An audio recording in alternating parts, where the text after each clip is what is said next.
No one had expected queues like this. Some people waiting 6 or 7 hours for the sake of a few minutes passing by the catafalque in Westminster Hall. Right along the river still the queue goes on this last day of the lying in state.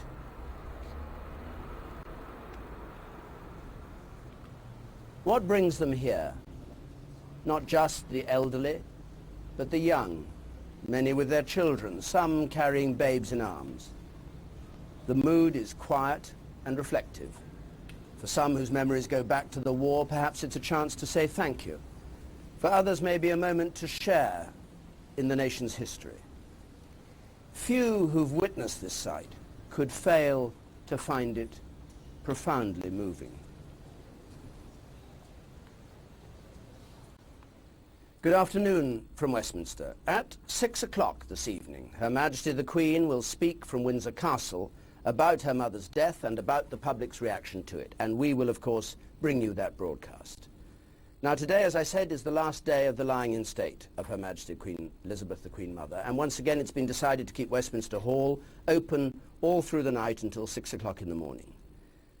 Ever since her body was brought here on Friday, a vigil has been kept. 4 officers of the watch have stood at the 4 corners of the catafalque, and in a few moments, following the example set by their grandfather George VI at his father's lying in state, the Queen Mother's 4 grandsons, the Prince of Wales, Prince Andrew, Prince Edward and Viscount Linley, will themselves take over the vigil. Tom Fleming is inside Westminster Hall. An amazing hammer beam roof stretches over the vast expanse of a medieval hall, one of the most famous in all Europe, a repository for historic memories that come to us across 1,000 years, a parliament, a marketplace, a judgment hall of kings, a stage for loyal addresses and treason trials. The sound of great oratory has echoed here, but today Westminster Hall is a place of absolute stillness and silence, but for the muffled sound of footsteps. It could be, and it is, a great spectacle of theatre, a still life from the Middle Ages. But the figures who stand so motionless are real, and it is not a pageant that we look upon, but a scene to mark the end of an unusually long and active human life, a life of service granted such dignity by its association with an ancient human concept called royalty. But this was a real person, mourned and missed by real people in a real world. The vigil that you see is constant.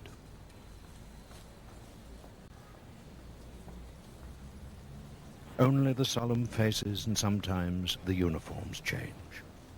Old soldiers in Tudor dress, officers of the Household Cavalry and Foot Guards, old archers in green bonnets.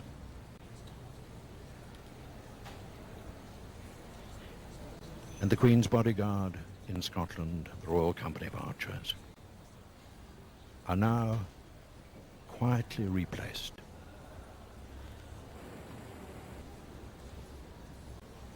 By 4 grandsons who will take their turn to mount guard over the earthly remains of a queen they knew as their much-loved granny. 3 princes and the son of a princess. Andrew, David Linley, Charles and Edward. Prince of Wales, in the uniform of a Rear Admiral in the Royal Navy. Prince Andrew, Duke of York, in the uniform of Commander in the Royal Navy. Prince Edward, Earl of Wessex, and Lord David Linley in civilian clothes.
For 3 days and 3 nights now, tens of thousands of people of all ages and from many parts of the United Kingdom and beyond have queued patiently and quietly on both sides of the River Thames to file through Westminster Hall in silence and for just a few brief minutes to turn their heads as they pass and pay respect to an old lady of 101 years and 6 more months, who, in some unique way, had become, for many of them, although most had never met her, part of their lives for what seemed forever.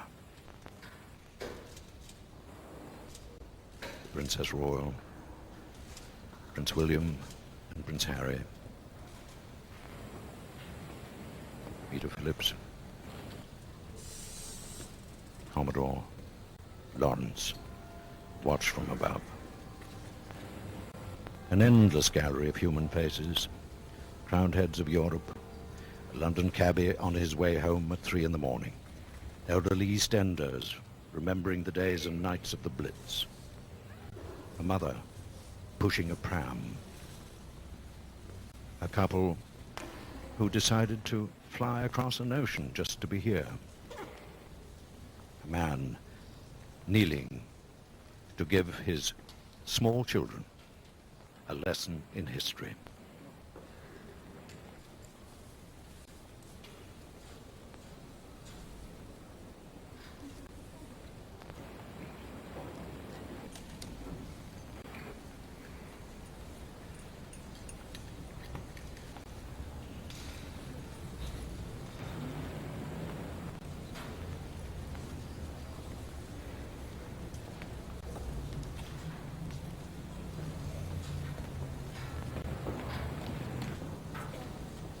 How difficult to share your grief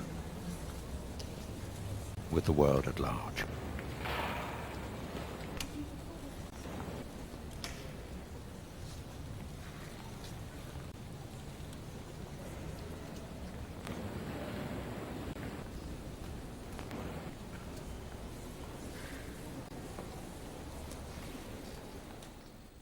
The cameras have been asked to leave Westminster Hall at this stage, to allow the 4 grandsons to at least carry part of their vigil in private, with their own memories of their grandmother. Perhaps a moment for us to remember also the extraordinary century, the 100 years that Queen Elizabeth, the Queen Mother, lived through. The story of her life has been told and retold. Born in August 1900, a life led in the country, growing up to be one of the great beauties who caught the eye of the Duke of York and became a royal bride.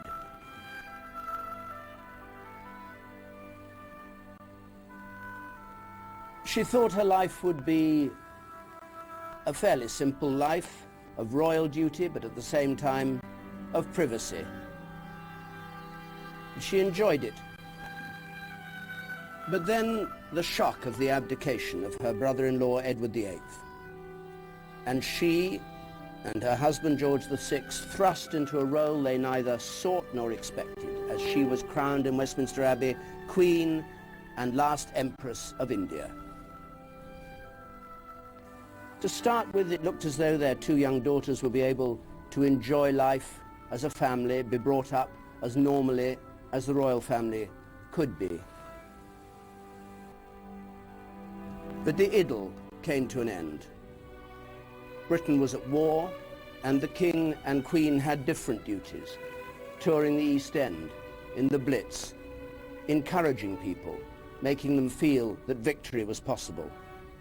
By the end of the war in 1945, they were firmly established in the country's affections, on the balcony with Winston Churchill.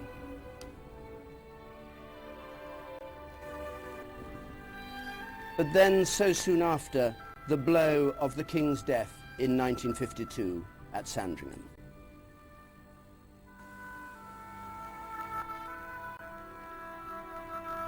In scenes that remind us of the scenes we've seen over the past few days. The King's coffin was brought in state to Westminster Hall, and hundreds of thousands of people filed past.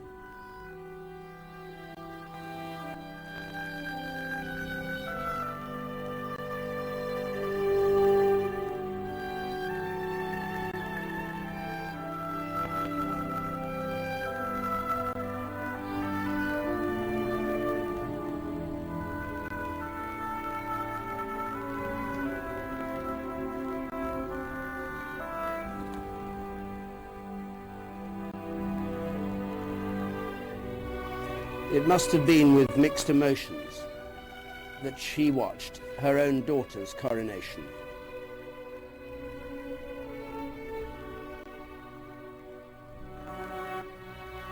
Although still in mourning, dressed in black, and after a period when it seemed she might become something of a recluse, the Queen Mother was on duty again with a visit to the Black Watch, and then quickly taking up the life she loved.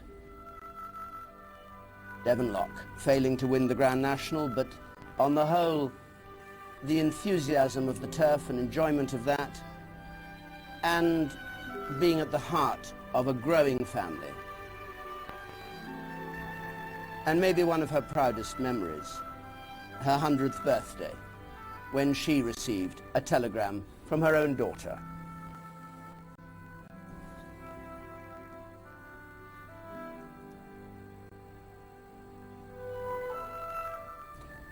So, tomorrow, the funeral and the burial at Windsor. But it's from Windsor in a few moments that we're to hear from Her Majesty the Queen, and Brian Hanrahan is there. Brian.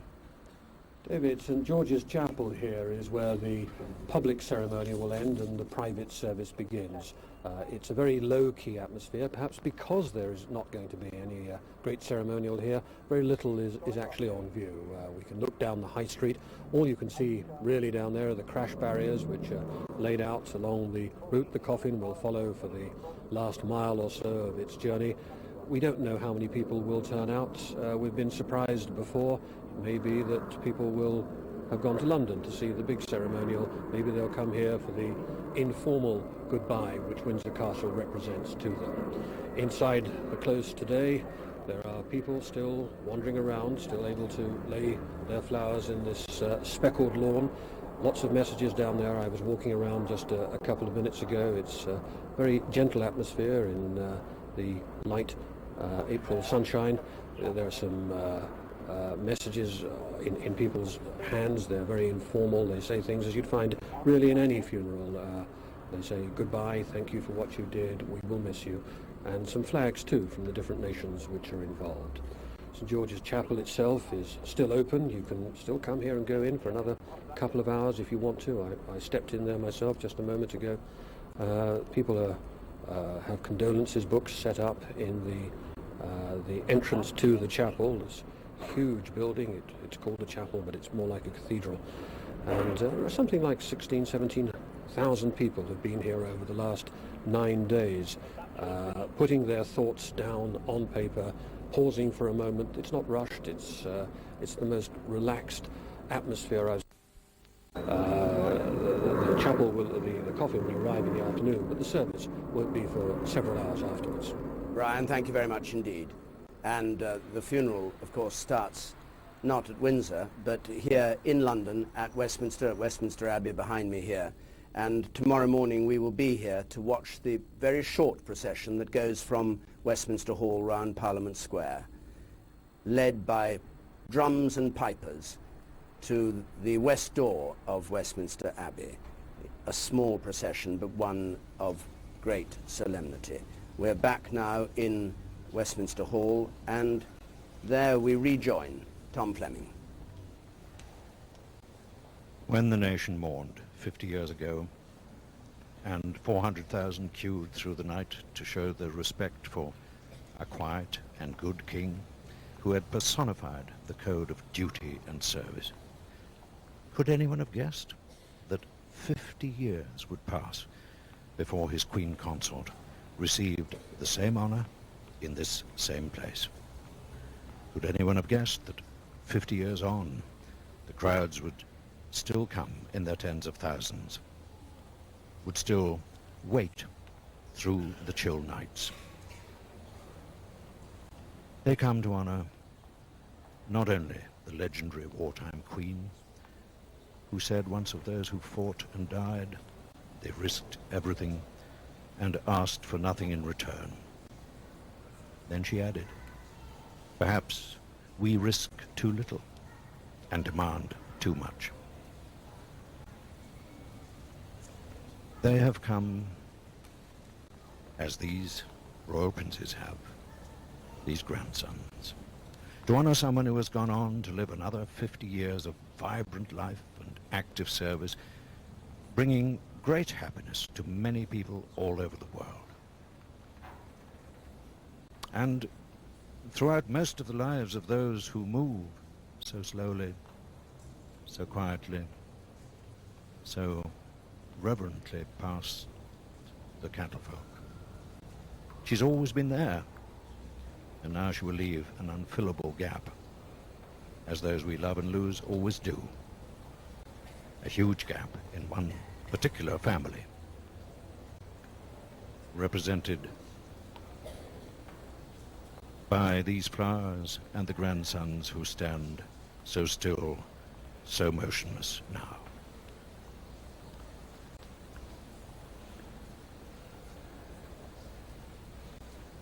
Here was a lady, small but indomitable, dignified but full of fun, a very private person, even shy, who in her passing is the center of this very public demonstration of gratitude and affection.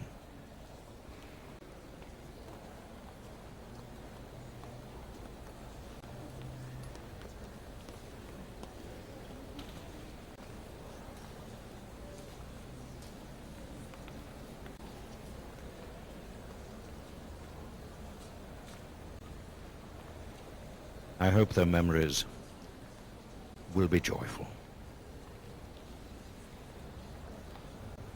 She was a crowned queen who lived in 6 reigns and supported closely and gave her loyalty to 4 sovereigns. George V as daughter-in-law, Edward VIII as sister-in-law, George VI as consort, and Elizabeth II as mother. Yes, as we've heard, she was the last Empress of India. Yes, she was the first commoner to marry a prince for 2.5 centuries. Yes, she was the first bride to marry the son of the reigning monarch in Westminster Abbey for 6.5 centuries. There have been others in the past. There may be others at some future time who will be given the courtesy title Queen Mother. There will never be another who will earn the title bestowed by ordinary people in their millions and across half a century. There will never be another Queen Mum.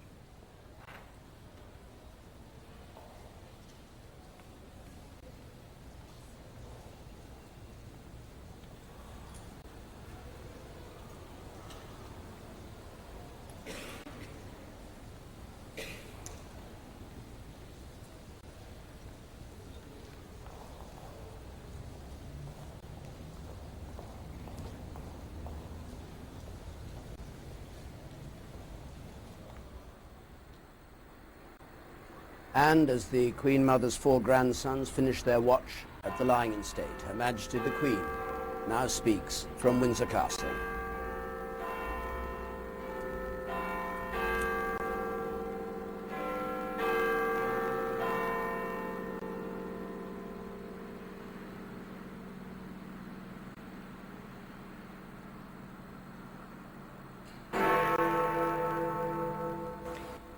Ever since my beloved mother died over a week ago, I have been deeply moved by the outpouring of affection which has accompanied her death. My family and I always knew what she meant for the people of this country, and the special place she occupied in the hearts of so many here, in the Commonwealth, and in other parts of the world. But the extent of the tribute that huge numbers of you have paid my mother in the last few days has been overwhelming. I have drawn great comfort from so many individual acts of kindness and respect. Over the years, I have met many people who have had to cope with family loss, sometimes in the most tragic of circumstances. So I count myself fortunate that my mother was blessed with a long and happy life. She had an infectious zest for living, and this remained with her until the very end. I know, too, that her faith was always a great strength to her. At the ceremony tomorrow, I hope that sadness will blend with a wider sense of thanksgiving, not just for her life, but for the times in which she lived. A century for this country and the Commonwealth, not without its trials and sorrows, but also one of extraordinary progress, full of examples of courage and service, as well as fun and laughter. This is what my mother would have understood, because it was the warmth and affection of people everywhere which inspired her resolve, dedication, and enthusiasm for life.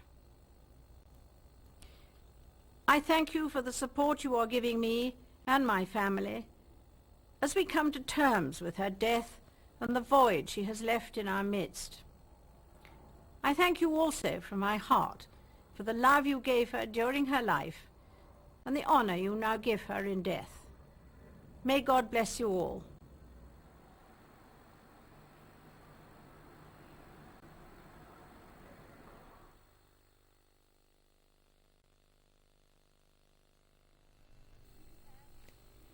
This is BBC One. Now the news with Hugh Edwards. It doesn't seem possible that she's gone. You know, we've lost something that can never ever be replaced.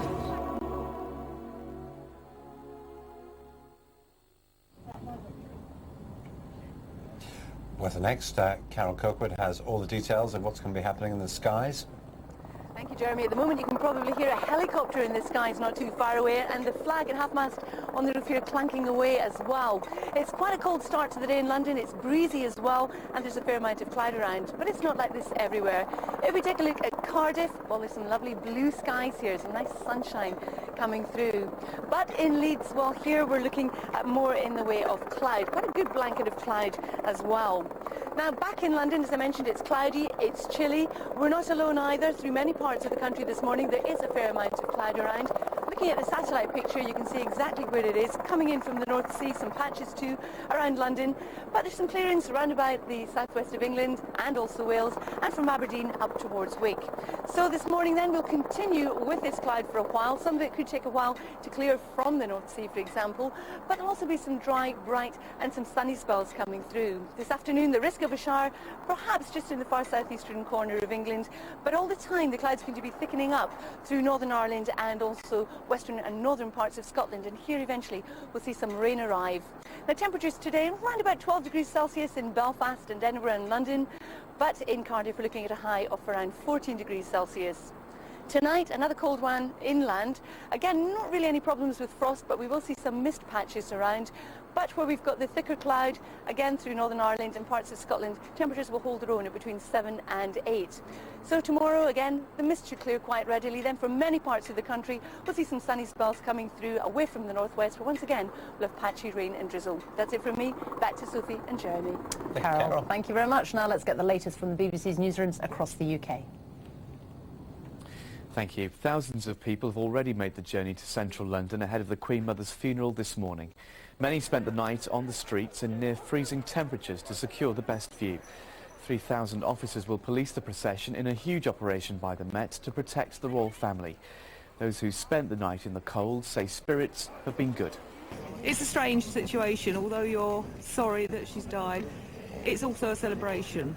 And people have had a good evening, good night. The spirit here has been amazing. The opportunity to meet people, the action. I got to pay my respects yesterday going through at the Parliament building, and it's just been an incredible experience.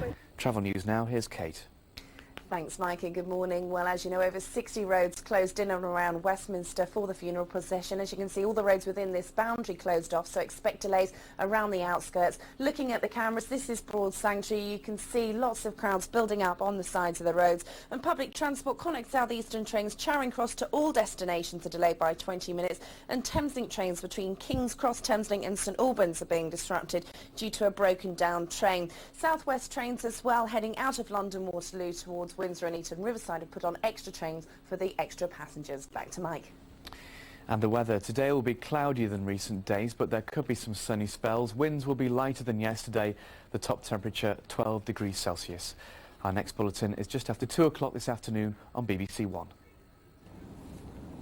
Well, let's have a last look before we go at the scene this morning. Buckingham Palace now. The royal family, many of them are thought to be in Windsor at the moment, but will be arriving. Crowds already gathering there to see them as they arrive before the funeral this morning. There's Windsor, where many of them will be leaving, and of course the cortege will be returning later this afternoon. Yeah, a small crowd has gathered at Windsor, but much bigger crowds outside Westminster Abbey. Some people have been there for practically 48 hours. This morning it was very chilly at 4:30 in the morning, but they were there in their sleeping bags and their tents, getting tea from the Salvation Army, enjoying themselves as well, marking an important moment in the history of this country, the death of the Queen, 101 years old. We've had lots of emails. Thank you to everybody who's been in touch with us this morning. Christine Spencer in Manchester sums up what a lot of people have been saying. Simply the loveliest of ladies, she says, with a winning smile of kindness, empathy and understanding, no matter what the occasion. She will be sadly missed. The royal family now preparing as well, along with many dignitaries and special guests, to take part in the funeral itself. Starts at 11:30 in a moment. David Dimbleby will be here with special coverage of the funeral of the Queen Mother. That is it from us today. Stay tuned, though, to BBC One throughout the morning for coverage of the funeral of the Queen Mother. From us, goodbye.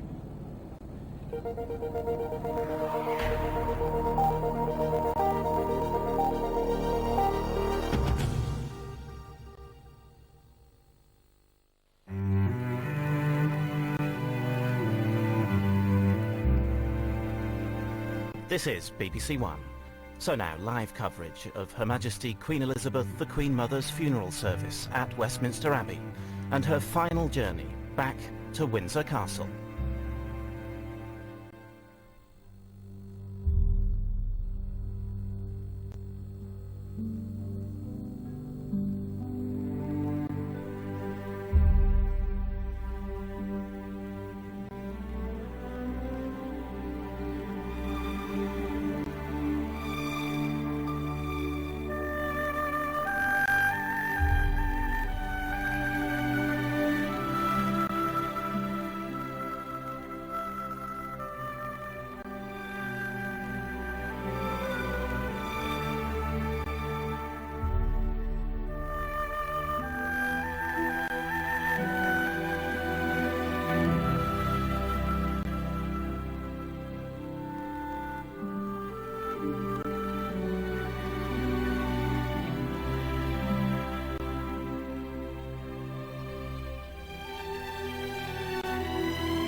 The heart of London on what is now a slightly overcast spring morning, the setting for the funeral of Her Majesty Queen Elizabeth, the Queen Mother.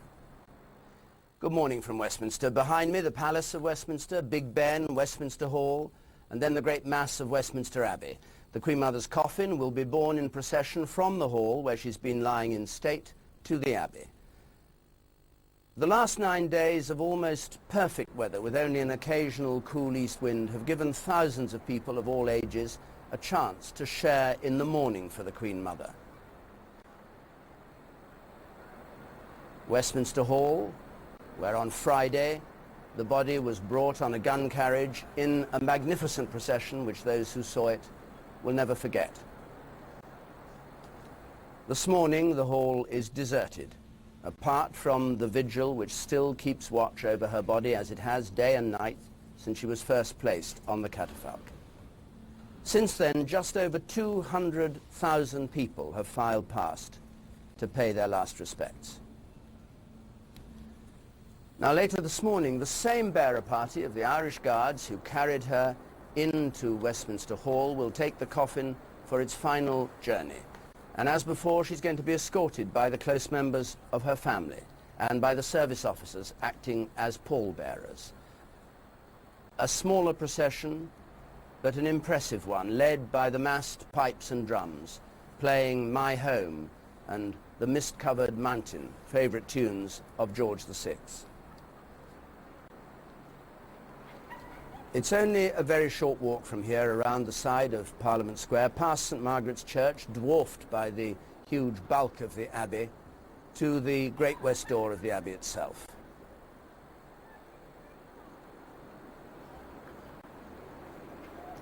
There, lining the entranceway, will be representatives of all those units which took part in Friday's great procession, the Queen Mother's favourite regiments and units of the other services.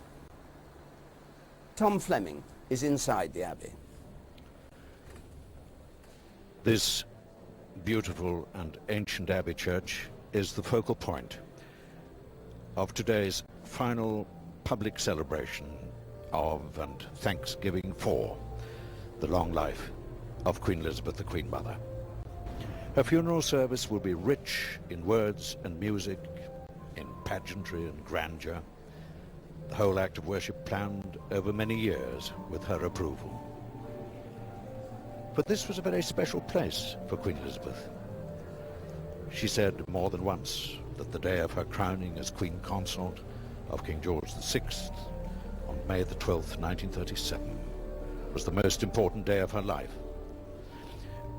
On that occasion, tiered seating that took 6 months to build meant that 8,000, 4 times today's congregation, could watch the ceremony, turning it into an immense theatre, the very word used in the coronation ceremonial.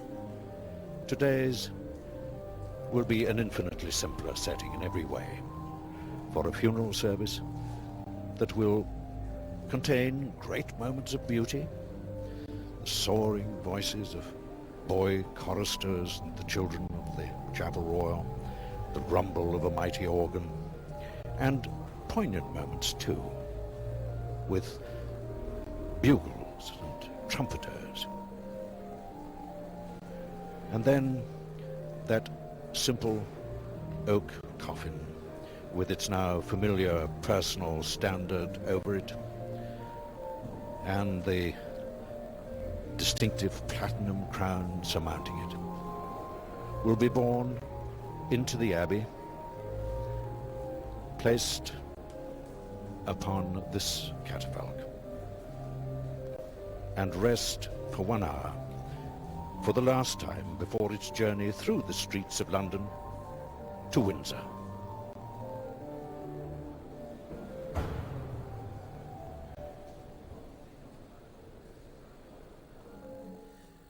And after the funeral service is over, the coffin will be brought out and placed this time not on a gun carriage, but in a hearse. And in a car following behind will be the Prince of Wales and the Earl of Strathmore, the Queen Mother's great-nephew. And from Westminster, the cortege will drive down Whitehall across Horse Guards to the Mall. It'll pass by Clarence House, the Queen Mother's home, where her standard was lowered for the last time on Friday.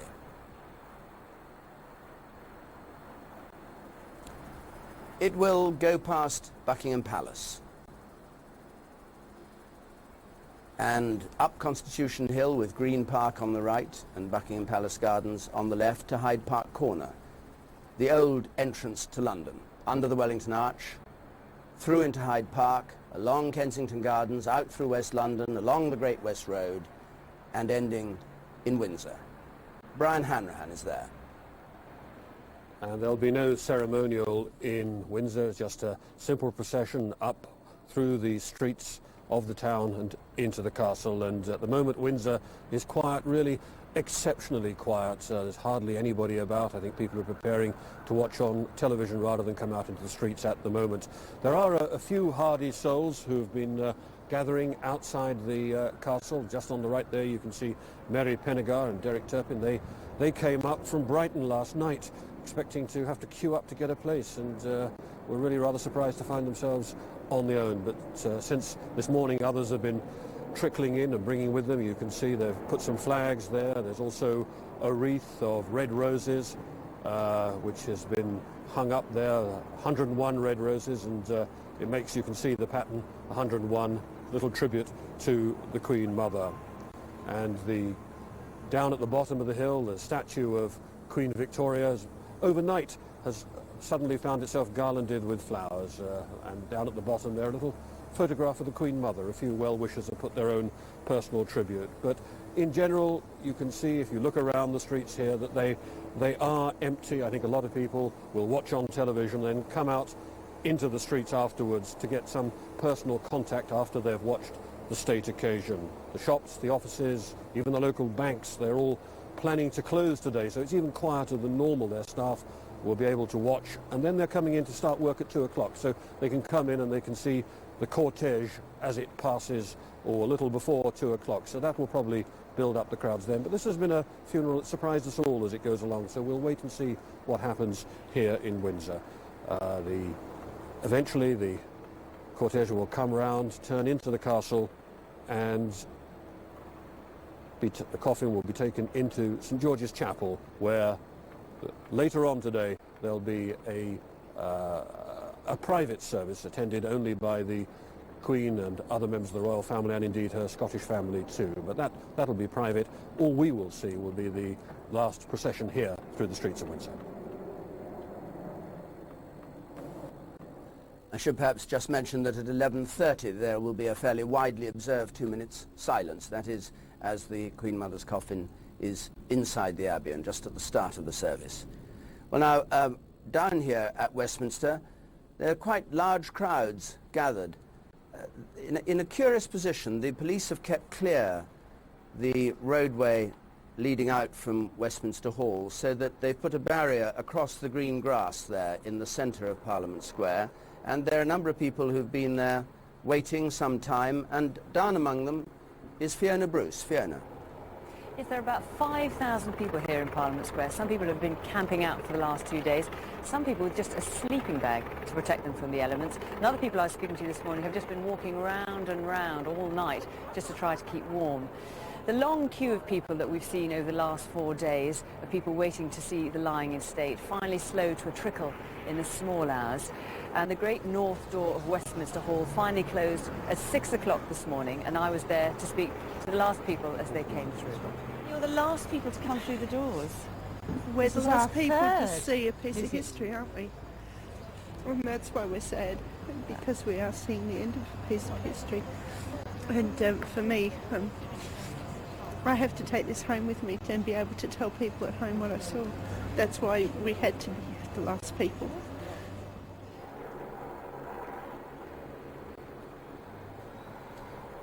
Well, a funeral is a sombre occasion, but it's not all gloom and doom. As the Queen Mother's choice of hymns and poems, which we'll be hearing, shows, she wanted her life to be celebrated as well. She herself had a talent for celebration. Her London home, Clarence House, was often, it's said, a place of laughter and gaiety, all made possible by her talent for turning the grandest building into a real home, as Tom Fleming remembers.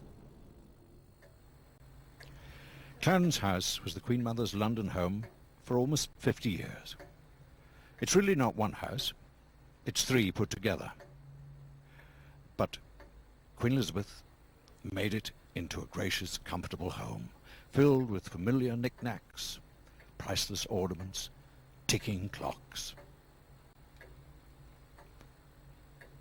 An empty chair, a table filled with favourite books, a photograph recalling a happy moment, collected paintings and etchings, some catching the exquisite beauty of her 20s. A whole wall of magnificent studies of legendary racehorses with unbelievable proportions. Her love of racing was born here in her long years of widowhood. By the front door, always a dog's dish and a towel for dirty paws. Her presence captured in a bronze head by the window. A photograph of a family christening. On our desk for many years, a triptych of silver and engraved glass. It held the list of her engagements for each day. Once over 700 in a year. Today, the page is blank. The clocks tick on. But without that infectious laughter, the home has become a house again. Well, with me here through this morning is the historian and the presenter of A History of Britain on television, Professor Simon Schama, and here at this moment, Lord Gowrie, former Arts Minister, Arts Council head, chairman of Sotheby's, and a friend of the Queen Mother's. Greg Gowrie, you saw the pictures of Clarence House. What was the atmosphere like in there when you went there for a lunch or whatever? I don't know what you did go there for, but what was it like? Queen Elizabeth had an enormous sense of theatre, and she used to love going to the theatre. And we, of course, as a nation, produce fantastic actors. And I think she was one of the great actor-managers of the age. She knew exactly how to assemble a cast, mix the parts, and lay on a tremendous show. And, of course, if you were cast at one of her dinner parties or a weekend, as I was fortunate enough to be from time to time, you did get compensation in the terms of wonderful food and masses to drink. But you knew you had to perform? But you had to perform. Or deliver the goods? Yes, you didn't have to, you weren't allowed to, as she once put it, sit there like a poached egg. But tell me something, people think of her as a woman of the turf and fishing. Did she have a genuine interest in the arts as well, and a talent for the arts? Well, hugely, but she was rather shrewd, slightly to my sorrow, at keeping her sporting and her cultural friends apart. My best friend at school had simply made friends with her by asking her out. Sort of blind date, and she came because he loved racing. And I always hoped we might coincide at one of these occasions. But she kept her horsey and fishing friends apart, and her art friends apart. The great exception was Ted Hughes, whom she adored. The poet, poet laureate indeed. And my wife and I were friends of Ted and Carol Hughes. And we used to sometimes foregather at Royal Lodge or at Sandringham with Queen Elizabeth. And she talked to me a lot about Ted. And Ted, I think, understood more than perhaps any other writer or intellectual I've met the important, magical, symbolic nature of monarchy, but how you could combine that distanced symbolism with a lot of fun and a lot of pageant. Now, you're a politician, and we're in the House of Lords as a politician. Did you talk politics to her? I did sometimes, yes. She did let her hair down, and when I was a little boy at Windsor, where my grandfather was governor, I used to see her then and see the King. And my heroes and pin-ups were the War Cabinet. So it was very fascinating for me to be able to ask her about Herbert Morrison or Bevin or you Winston. talked about the safe past, not the more dangerous present. As Marlene Charteris once said, she didn't often like to reminisce, but I like to talk about the great War Cabinet people. That particularly interested me. But we talked about Northern Ireland a lot. We talked about world affairs. She liked talking politics.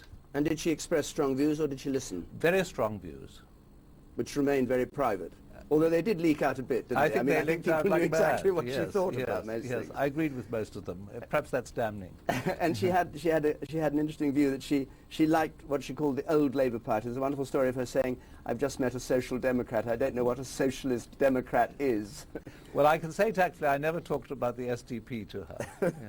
What do you think the impact on the royal family will be of her death? I mean, is it going to have a profound impact on the public perception of the royal family? Well, I think the good news, and this is a time of celebration as well as of mourning, is that the great-grandchildren, the young, whom she particularly adored, are of an age, nearly all of them, I think, to remember her. So that's going to be a fantastic capital, because anyone who's come in touch with the Queen Mum, even if only through television or as a member of the public, you feel somebody's given you a check, a sort of moral check on happiness and life. That was her effect. And so those children are going to have capital in time to fire. But I think I did once hear her talking. I wasn't eavesdropping, and I made to go out of the room, and she kept me back, to the Queen on the telephone. And you could see from the sort of laughter that it must have been wonderful for the Queen to have that kind of close person to talk to every day. And of course Prince Charles really loved her, and vice versa. It was like a great love affair. She put a kind of carapace over the royal family and sometimes over all its problems, didn't it? Because the moment she appeared, everybody saw this smiling, innocent figure, and it changed perceptions. I think that appeared, but I don't think you should underestimate what a rock she was during the Annus Horribilis, and how she saw particularly the Prince of Wales through, and what strength he drew from her. Greg Gowrie, thank you very much. And I know you're going to the funeral in the Abbey, so we won't detain you longer. But Simon Schama, just a word about this funeral we're going to see today. I think people who of a younger generation maybe must have been astonished at what they've seen, both on the lying in state and the scale of this morning. What's the history of this sort of splendour at a royal funeral? Well, we've had huge public funerals. Some of us remember Churchill's in '65. The extraordinary thing is the invention of the great public funeral of a British hero happened really for commoners. The first great public funeral on this kind of scale was for Nelson in 1806, and then for the Duke of Wellington in 1852. What's been amazing is that certain figures in the royal family, especially the Queen Mother, have tapped into the sense of being a hero of British life. The Queen Mother was not, in any military sense, a warrior, but in many other more informal senses, she too symbolized a certain wonderful sense of endurance and patriotic obstinacy during the war by staying put. And that is a sort of trigger for national affection. What we're seeing here is, as Greg Gowrie said, an affirming moment. Monarchs pass away so that the monarchy can endure. But interestingly then, this isn't, in your view, a ceremony that has been imposed on the country by the monarchy and by the establishment. You think it is actually a reflection of the enthusiasm people feel for her, that it's had this... Yes. I mean, of course, they don't arrange the troops and the bands and all that, No. but I mean, there could be, as some people thought there would be before she died, fewer people on the streets than we saw on Friday. Oh, I think there's almost a kind of tribal need for a sort of celebratory spectacle. We need that as a country. We need that as a community.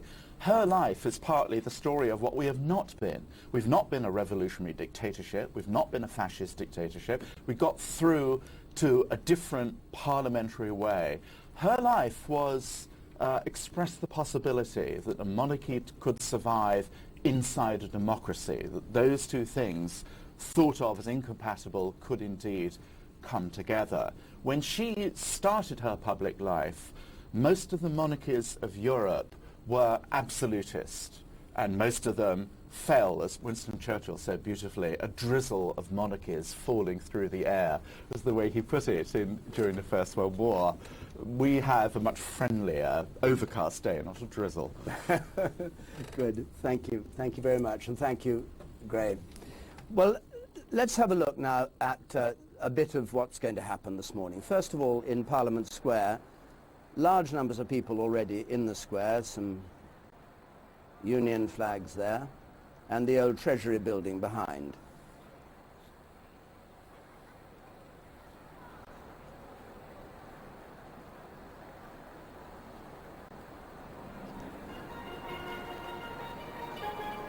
When the procession starts,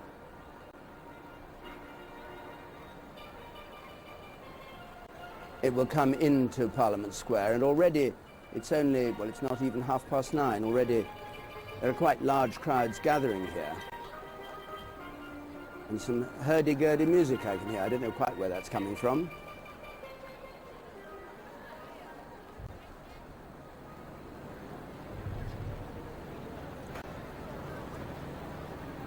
The white stand is for the press, and there's another big one we'll see later outside Westminster Abbey. But you can see that curve of the crowd pressing forwards. It's happening on various parts of the route. The police are letting people come narrow the road so that when the Queen Mother's procession passes by, people wanting to see will have a really good view of it. So the starting point is the north door of Westminster Hall. The magnificent building we've seen so many times, and it can never be seen too often. Built by William Rufus, with Richard II's huge ceiling, and the procession will come round past St. Margaret's Church, the politicians' church, the place where they get married and where they have their memorial services. Elegant white building.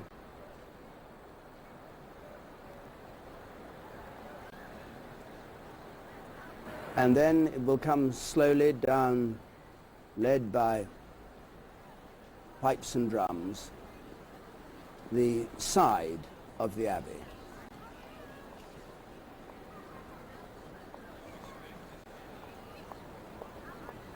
The modern Queen Elizabeth Centre on the right there, the big white stand with the press, but over on the left, and this is the side of the road it will be on, the Field of Remembrance, where the Queen Mother almost every Remembrance Week used to go and plant a poppy among the thousands of crosses to commemorate those who died in the First and Second World Wars. And today,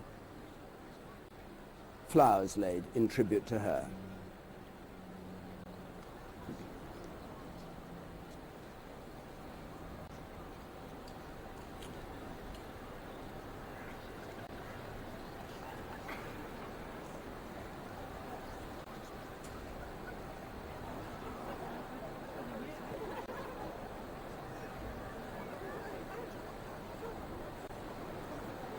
And so to the Great West Door of Westminster Abbey. The whole area has been cleared of the traffic islands and goodness knows what, and re-tarmacked over the last few days to allow this procession to go through. And right the way along that white line is the international press and television. There's been huge interest. Russia, Germany, Norway, Spain, Holland, Malaysia, New Zealand, Australia, Canada. I was just talking to CBC. They are taking this entire broadcast live in Canada. She was, of course, the Queen of Canada. And in Vancouver, it's only 2:30 in the morning as they watch it.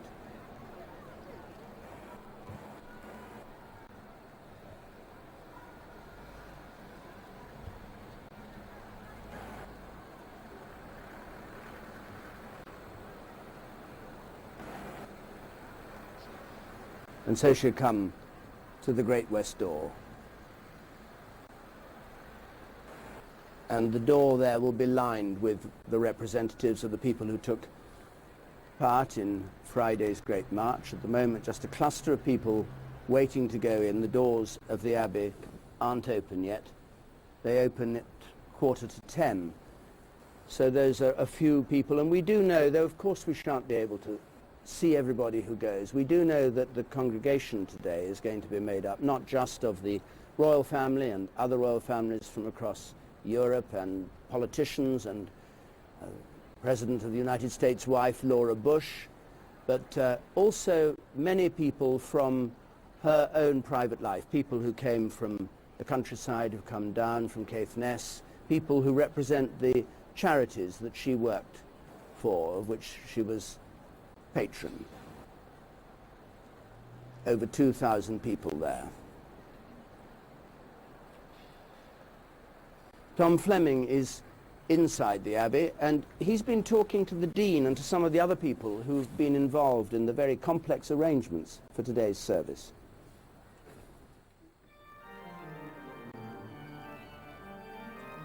If I tell you the opening words of my bidding are, in gratitude we remember. There's a very strong sense of thanksgiving for a life well lived, thanksgiving because of confidence in the faith, and sadness, of course, at the loss of a human being who meant so much to people.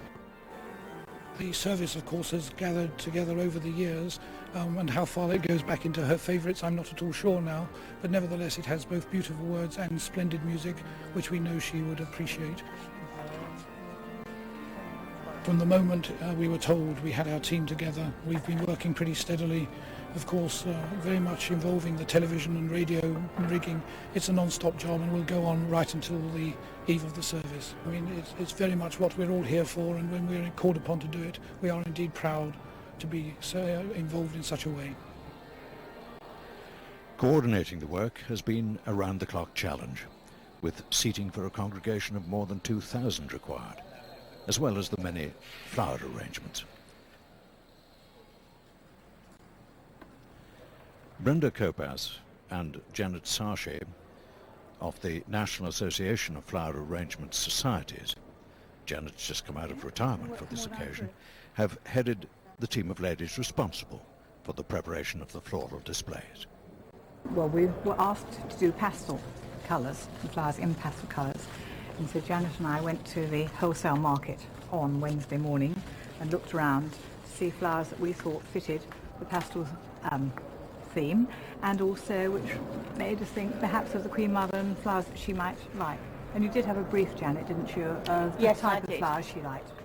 Yes, her staff, her lady-in-waiting, guided me as to the types of flowers that she liked.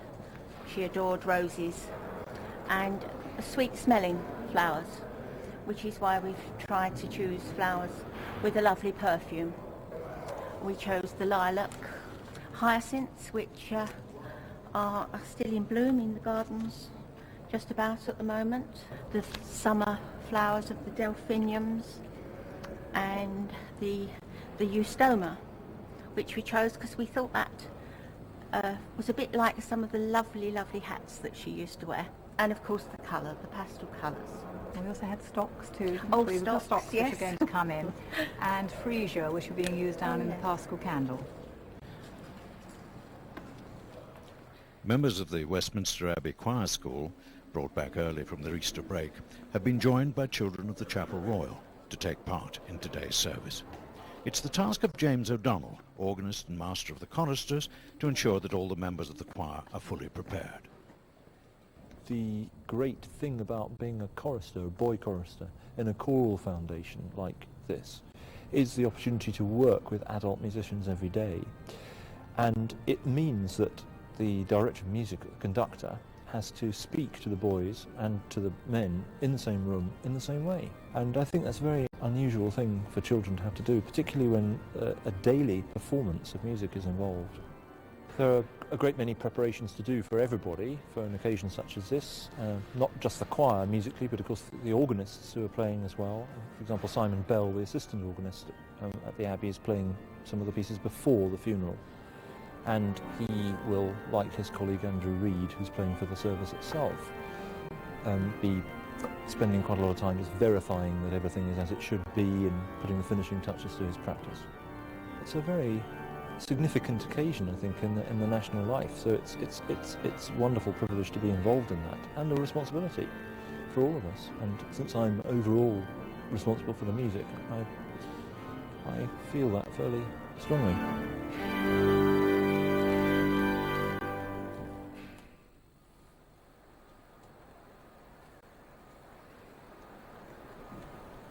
Outside the Abbey, the small crowd of those waiting to go in to the funeral service grows. Another quarter of an hour for them to wait before they can get in. Betty Boothroyd, the former Speaker of the House of Commons, on her way to the service.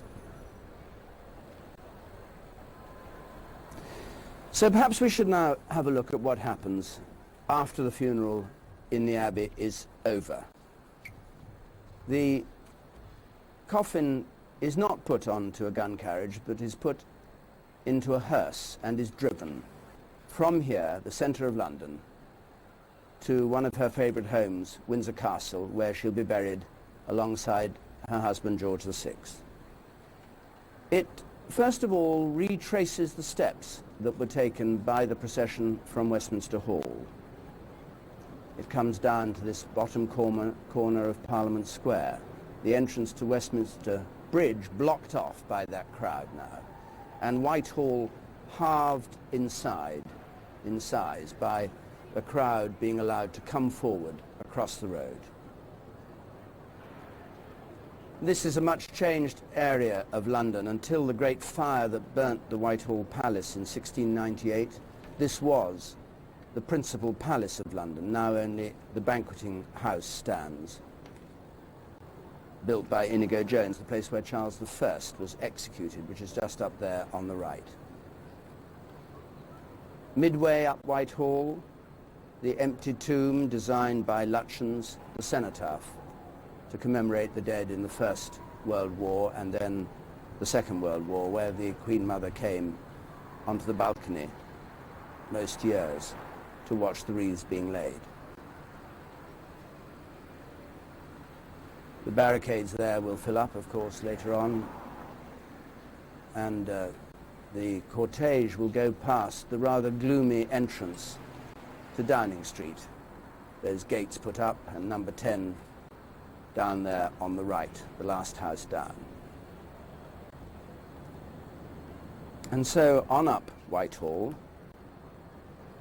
and past the two huge equestrian statues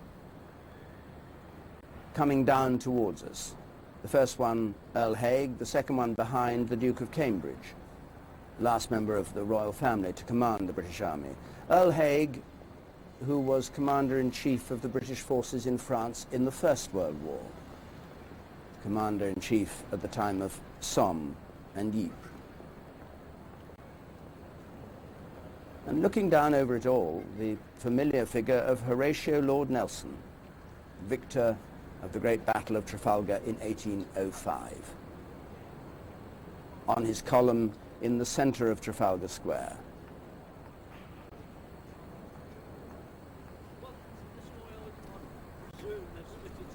The little dome and the pillars of the National Gallery in the distance behind Nelson. And on the way up, she will pass some of her heroes. She was particularly fond of military men. Field Marshal Viscount Slim, who commanded the 14th Army in Burma. Field Marshal Viscount Alanbrooke, Chief of the Imperial Staff during the war. And one of her favourites, somebody was once said she used to ask her car to slow down so she could look at, Viscount Montgomery of Alamein. Alamein, where Rommel was defeated and Montgomery became Chief of Land Forces for the invasion of Normandy. And then through that very small archway of Horse Guards, what used to be the main entrance to the Royal Palace, an elegant, if slightly confused looking building, and across Horse Guards Parade, the Guards Memorial in the distance.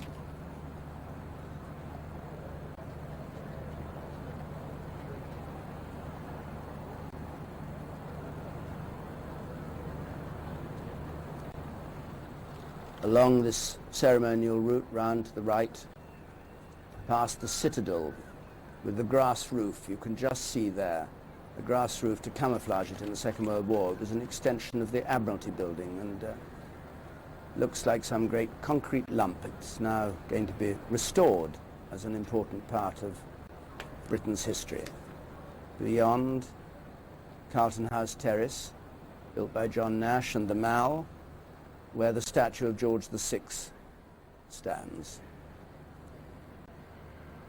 who she supported so valiantly during the period when he took the throne after the abdication and during the whole of the Second World War, and who died 50 years ago.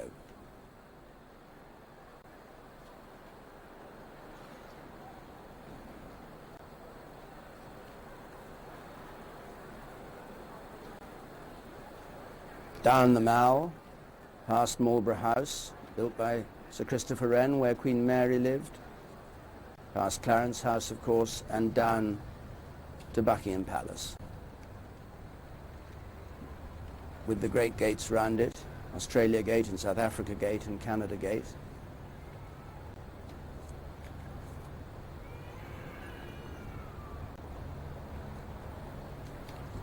And at Buckingham Palace, there will be a Queen's Guard mounted, F Company of the Scots Guards.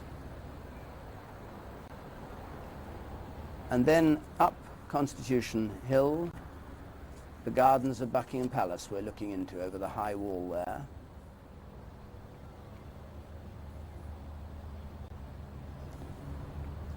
Up that long road and past a new memorial that's just been built in these past few months.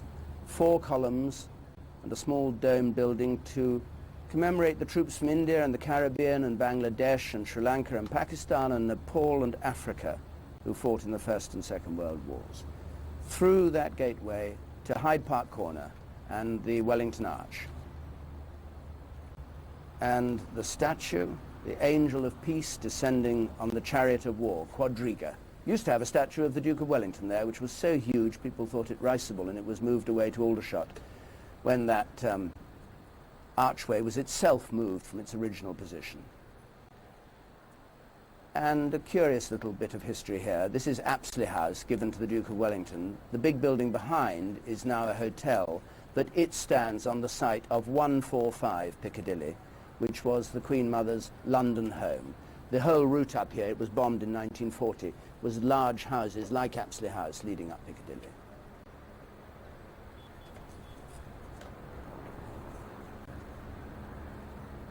And then the cortege will turn and go through these gates, the Queen Elizabeth Gate, founded by public subscription, opened in July 1993. It's a strange set of gates, all steel that's twisted and entwined with rather lurid painted lion and unicorn at the center, somewhat controversial compared with the other more traditional gates in the park.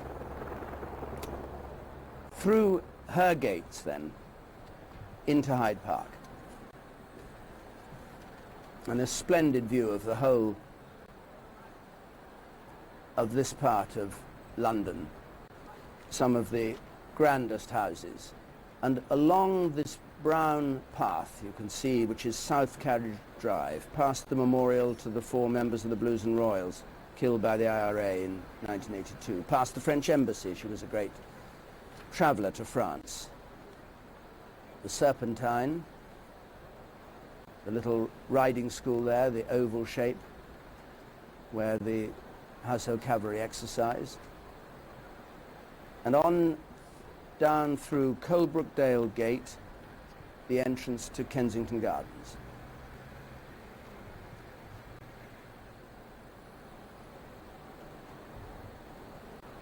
The dome of the Albert Hall and the Albert Memorial, both the Albert Memorial in Kensington Gardens, the Victorian Gothic statue of great opulence, restored 4 years ago, designed by George Gilbert Scott, with Prince Albert himself sitting on the throne at the centre.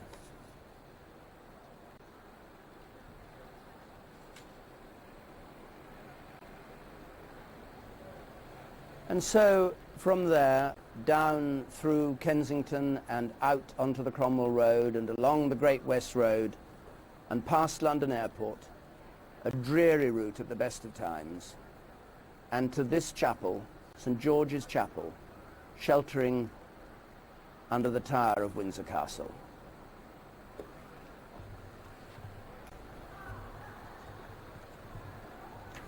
And there we join Brian Hanrahan. Well, we're beginning to get a few shafts of sunlight breaking through the early morning mist and the cloud, bringing a few more people out into the streets, but still very empty here as people just begin to gather, but not yet. I think their main focus is watching the ceremony on television. We'll pick up the route of the cortege, not here but in Datchet, a mile or so down the road, the twin village of of Windsor, the two of them. Their fates have been linked together. They're both mentioned in the Domesday Book, but Datchet is the more ancient. Its fate has always been tied up with Windsor. It controls the ferry service, so once the route to London from Windsor became important because the King's Court was there, Datchet prospered, and we have ancient records of the ferrymen taking the King backwards and forwards and having to be paid for their services. So the Thames still there. There is still not a bridge. There was for a while, but it's been taken away and moved down the river. So Datchet still just a quiet riverside town, pretty little village now, and the River Thames flowing along. The coffin will move along the road here alongside the Thames for about a mile or so. Thames where Charles II used to fish with Isaac Walton, the famous angler. And then on from there, it gets its first glimpse of Windsor Castle up in the distance, away on the left of the road there. You see it, that great romantic silhouette, everybody's idea of what a castle should look like, something which has been a backdrop to the Queen Mother's life, both as a princess and then as a queen, and then for 50 years as a widow. Not quite as natural as it seems, because although it was a wonderful castle, built the pinnacle of castle architecture, if I can call it that, back when it was first built, the silhouette was improved a little over the years by George IV, who built that tower in the centre, heightened it a bit because he thought it made it look more like a castle, more what he wanted a castle to look like, and that's the silhouette that everybody now knows. And then the cortege will come into Windsor itself, up along the High Street, still empty now, and round by the castle walls, the main route. Windsor is actually wound round the bottom of the castle, the mound where the castle was first put, then up along the streets. It'll go at whatever pace is appropriate. If there are a lot of people here, it'll slow down. If there are not very many, it'll move briskly through the streets. So it's very much what people want to make of this occasion. It'll depend how many people are here, how fast it goes, how much of an event it will be. And then it sweeps round this last turning.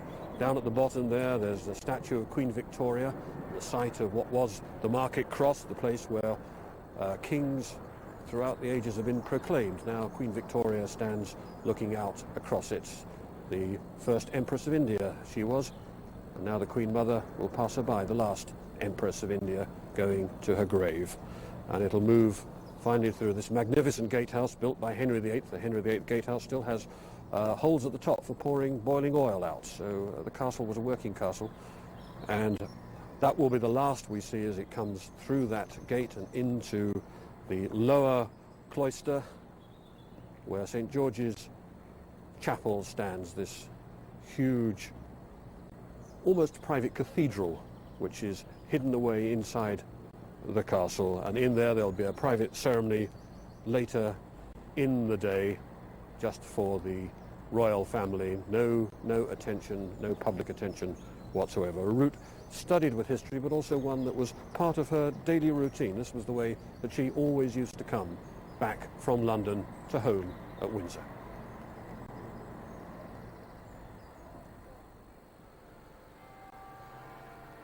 And back here in London, outside the Abbey, the doors have just opened.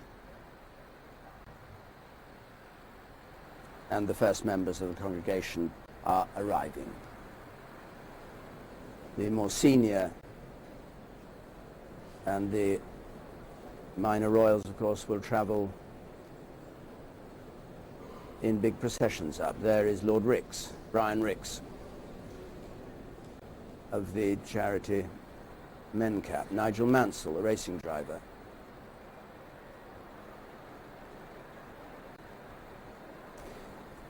So there'll be processions up the nave of the Abbey, which we'll see for some of the grander figures, and there'll be a number of important guests who won't have a procession but will obviously arrive later the way things are.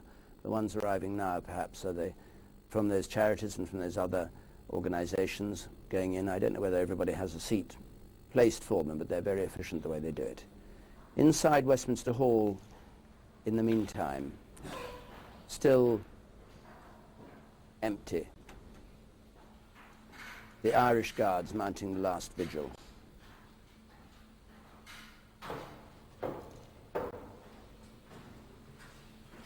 and awaiting the arrival of the bearer party that will lift her coffin, and we shan't see this happening, gently from that catafalque and bear it outside to the north door.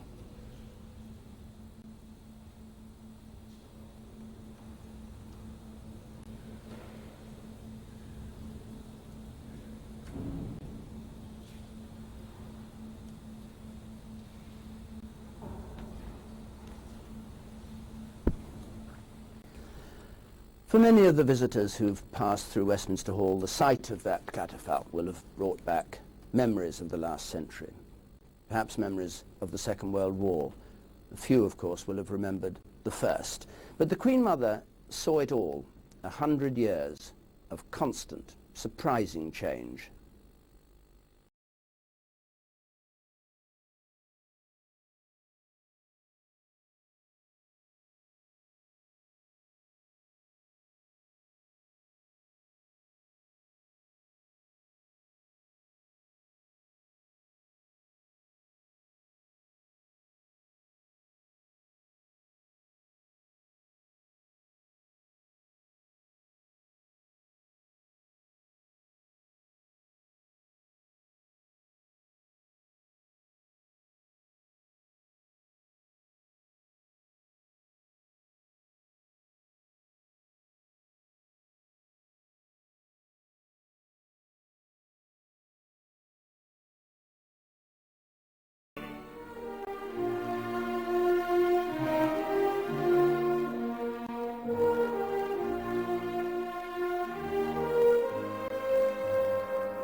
Queen Elizabeth, the Queen Mother's last visit to Westminster Abbey, or outside Westminster Abbey, was when she came last November to the Field of Remembrance. People wanted her to shelter from the cold, but she said, no, no, I must speak to these people, ex-servicemen. They are my friends. Well, today inside the Abbey, a congregation of friends. Representatives of her 300 charities, the many organizations she was associated with, people from all over the Commonwealth, people from the world of the arts. The nave, already almost full, people were here early, eager to get in, as her friends were always eager to meet Queen Elizabeth. In the lantern, members of her family, the youngest members of her family that are here, Teresa and Richard Leeming, the son and daughter, 10 and 8 years old, son and daughter of the lady that was Lady Elizabeth Bowes-Lyon, had the same name as the Queen Mother. With them, somebody officially on the seating list as Nanny Leeming. In fact, it's their uncle, Charles Leeming.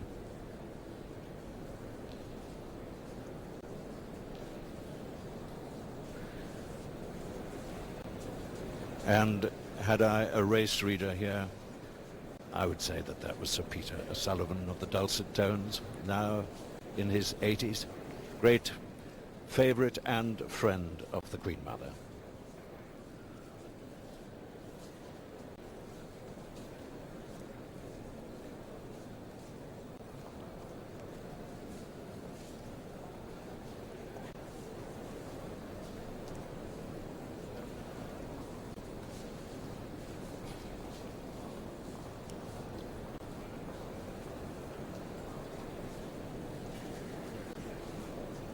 Lord St. John Stevens, a personal friend of the Queen Mother's, and Mrs. Parker Bowles.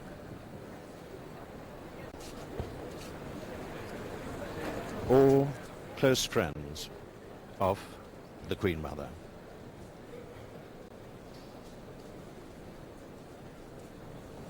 The Abbey, of course, divided almost in two by the choir screen. And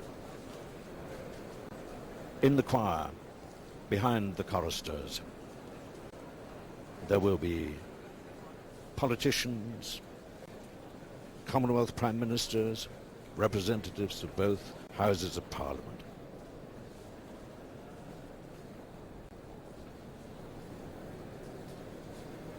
The Commonwealth, much in evidence.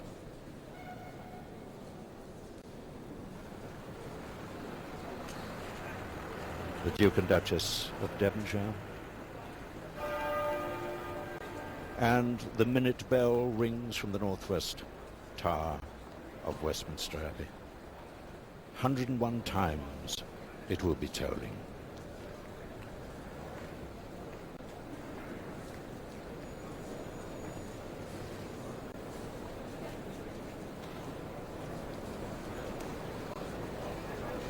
David Trimble.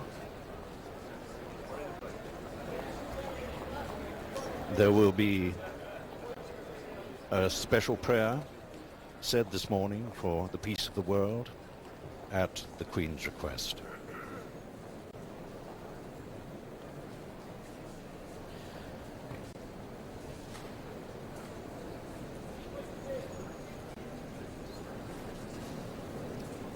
You see, really everybody here would claim to be a friend of the Queen Mother.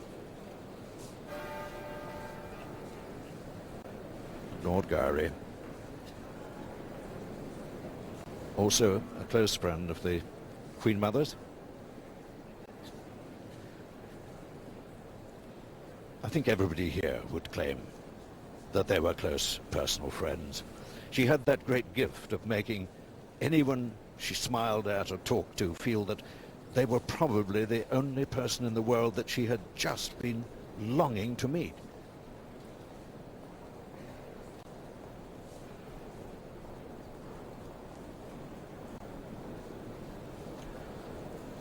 Through the north door of the Abbey by St. Margaret's Churchyard.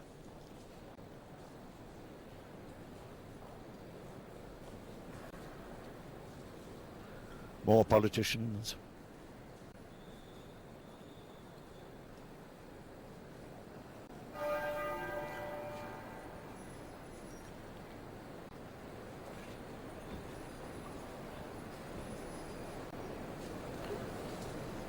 So in they come, people whose faces we recognize from the world of politics.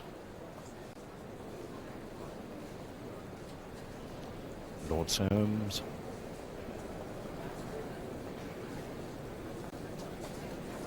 Margaret Bennet again inside the Abbey.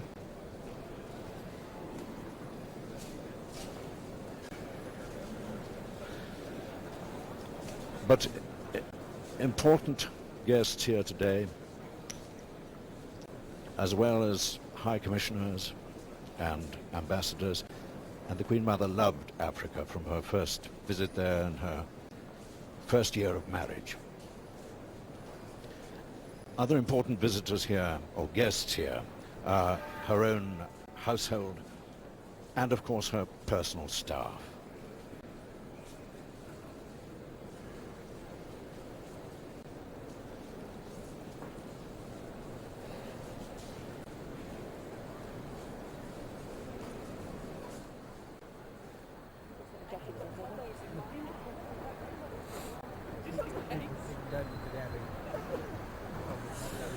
Yes, the sun is just struggling to break through here in Parliament Square. There's a great sense of anticipation and a lot of camaraderie too amongst the thousands of people here. Everyone chatting to their neighbour to pass the hours on this still rather chill morning.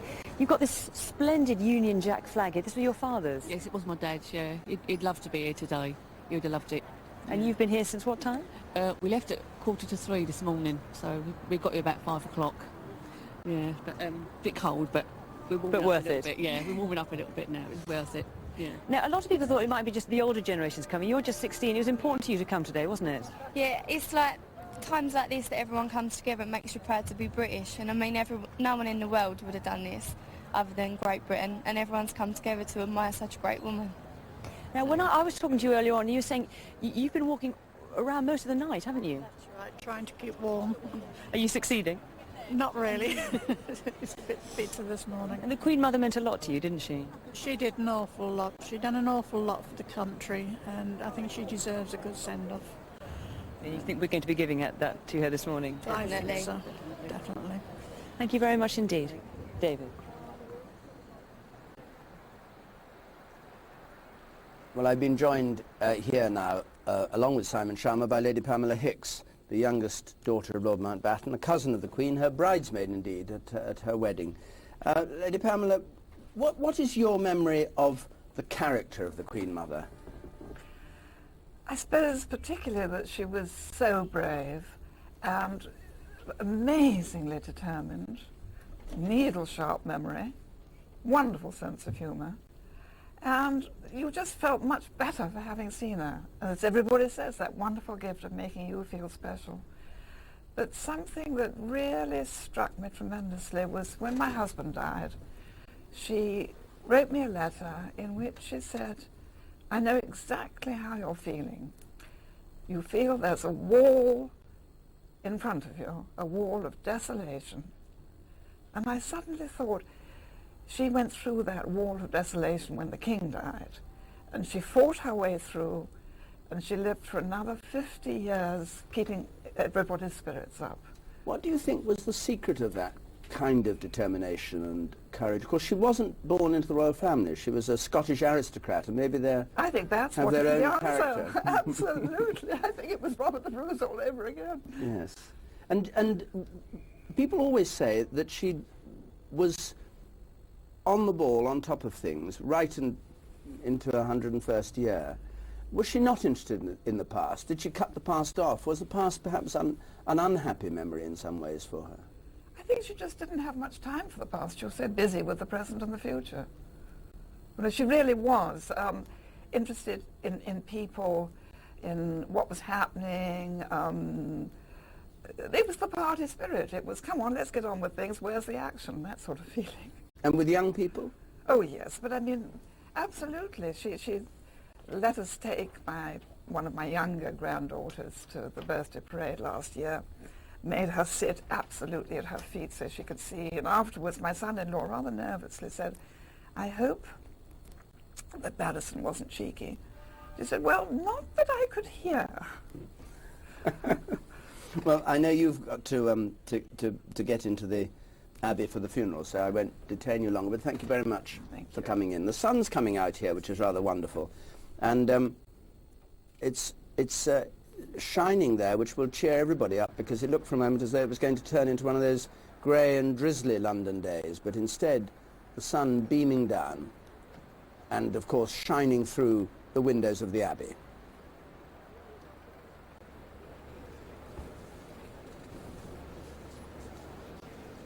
back inside the Abbey. The congregation is filling up with familiar faces. Duke and Duchess of Westminster,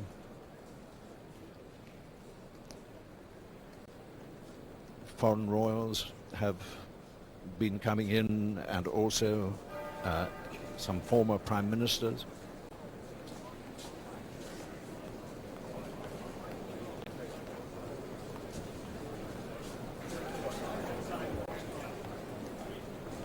We saw one of her favourite prime ministers, Lord Callaghan, entering the Abbey a few minutes ago, and there he is in the choir stall at the front.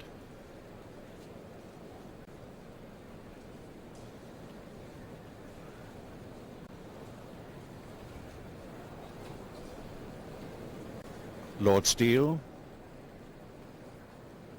First Minister of the Scottish Parliament, former leader of the Liberal Democrats.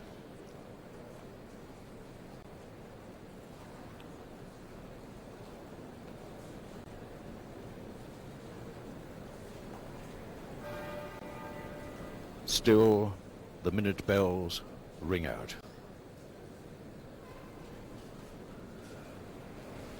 The Bishop of London, Richard Charters, who is also the Dean of the Chapel Royal.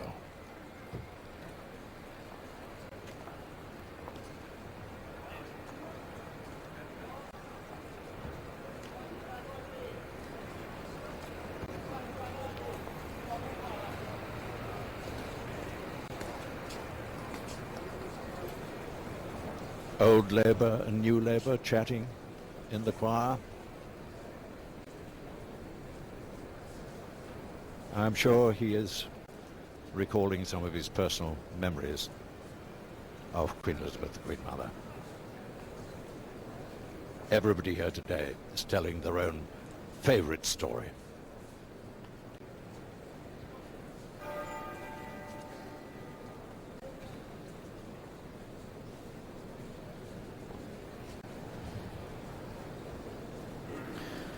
Some of the foreign royals who are here, the Duke of Aosta from Italy, and the King and Queen of Romania, King Michael, Queen Anne.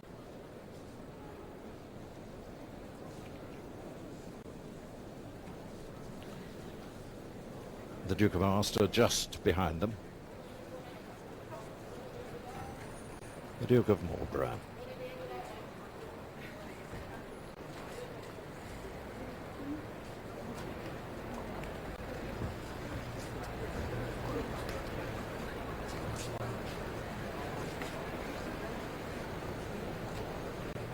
Patrick, Lord Lichfield,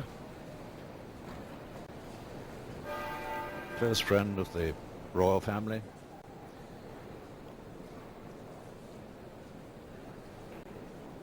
Fine photographer and collector of anthologies.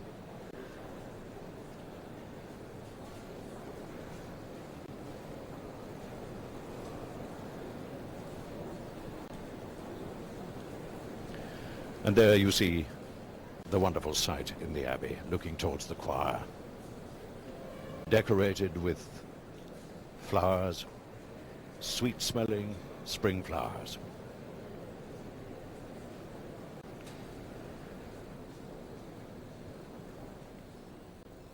In 1 hour from now, the bearer party of the Irish Guards will be inside Westminster Hall and will be lifting the coffin with the crown and the flowers and carrying it outside onto the gun carriage to take it to Westminster Abbey. So for 1 hour more, this sight, which has so moved so many thousands of people, will be exactly as it is, the Irish Guards taking post for the final vigil. And at the death of the Queen Mother, the poet laureate Andrew Motion wrote an elegy. He said he didn't want to write it until she died. He didn't want to have in it thoughts that he'd felt before her death. But when she died, he wrote this elegy, part of which he reads to us now, from Poets' Corner in Westminster Abbey. Think of the flower-lit coffin set in vaulted public space in state. So we who never knew you, but all half suspect we knew you, wait and delve inside our heads and find the harsh insistence in our mind which says we're honouring a time that simply as a fact of time could only end, as also must our own lives turn from dust to dust. Think of the Standard and its blaze, the tightened focus of our gaze, as now the coffin glides away through London's traffic-parted day, and we who estimate our loss in ways particular to us can start to understand that here we see our future coming clear, ourselves the same, yet also changed and questioning and rearranged.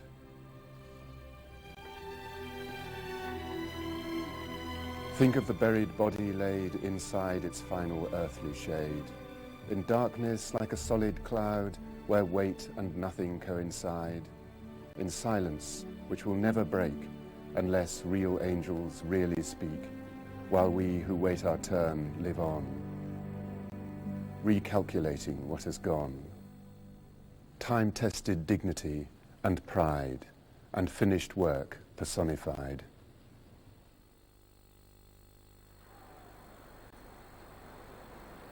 Well, now I'm joined here outside the Abbey by somebody we've seen many, many times in the reminiscence of the Queen Mother's life, because he was the equerry who produced his sword to open the Queen's 100th birthday telegram to her mother, William de Roe.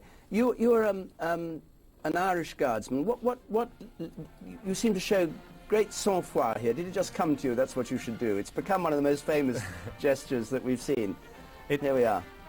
It was something that was completely spontaneous, and many people said to me, was it well rehearsed? And it was actually the Prince of Wales who mentioned it, and he whispered in my ear, William, perhaps the sword might help. And so I whispered in Queen Elizabeth's ear, man, would the sword help? And Queen Elizabeth won for enjoying a bit of jollity and a bit of excitement. I said, oh, William, what a good idea. And before you knew it, that was you made over history. and done. You're an Irish Guardsman. She was very close to the Irish Guards. What was that all about? We were hugely fortunate to be so close as a regiment to Queen Elizabeth, and it was a great honour for us. And it was when she first came to present Shamrock to us, which, as you can imagine, St Patrick's Day was a huge day for the regiment.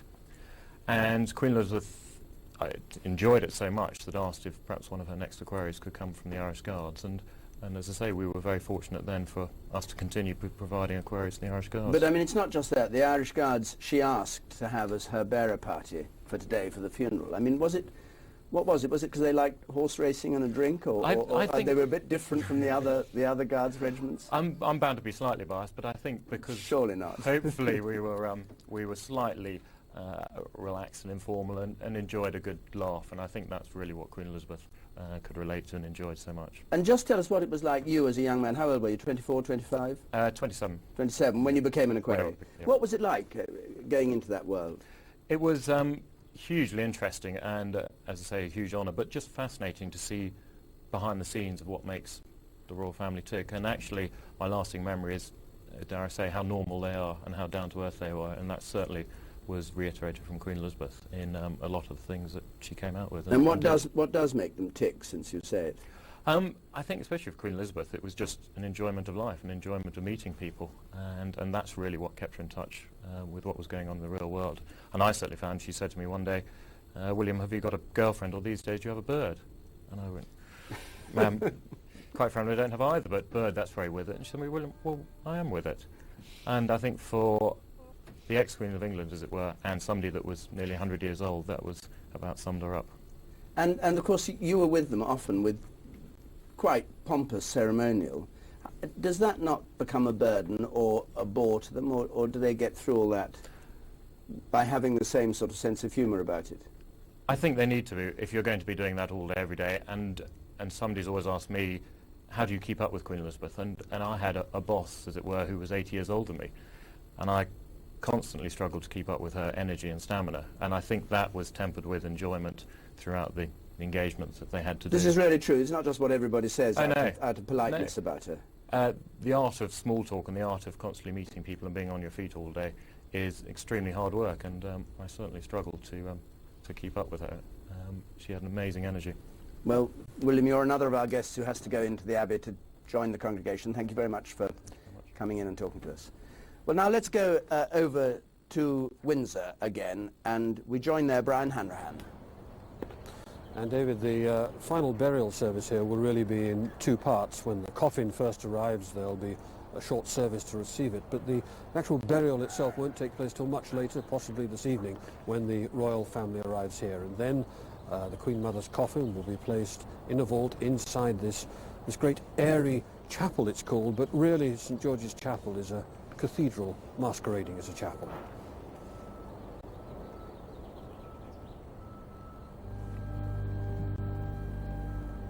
There'll be little ceremony when the coffin arrives, and none of it public. It'll be carried into the choir of the chapel, the Dean will say prayers, and afterwards the clergy will withdraw to wait for the royal family. Later in the day there'll be a committal service with only close members of the family present, either later in the afternoon or in the evening. There are 10 British kings buried in St. George's, among them Henry VIII and Charles I after his execution by Parliament. And it's also become the traditional burial place for the House of Windsor, which took its name from here in 1917.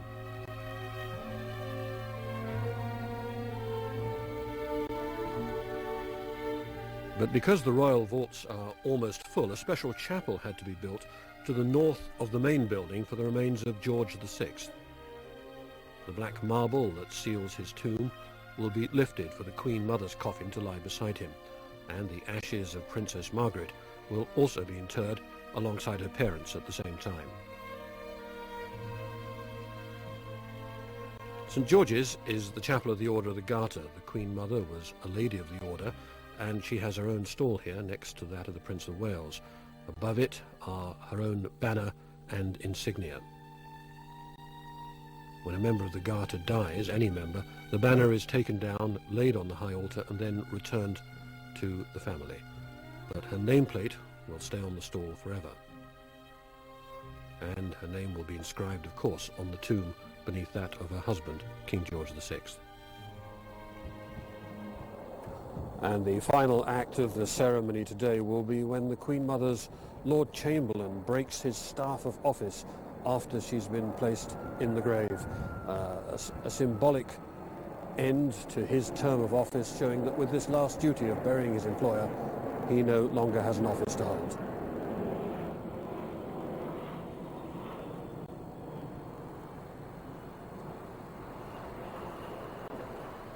And down here at the Abbey, William Talon, the page of the back stairs, the Queen Mother's closest servant who worked for over 40 years, talking to some of the people who've come to the Abbey.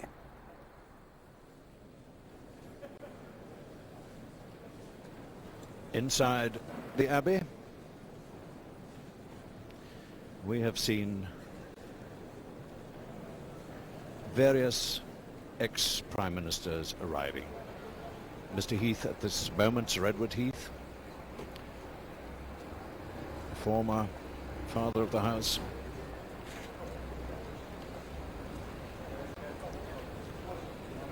John Major's already in the choir with Dame Norma, sitting beside Lord Callaghan.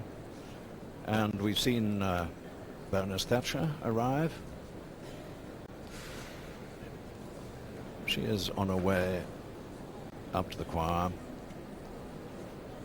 There she is, just taking her seat now, beside John Major.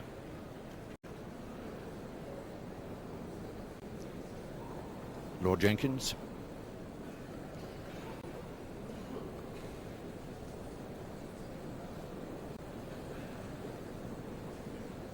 The lovely thing is that on an occasion like this, political parties don't really matter.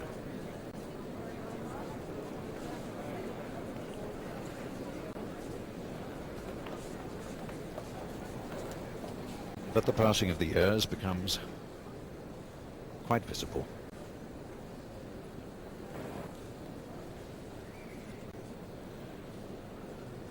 Lord Owen,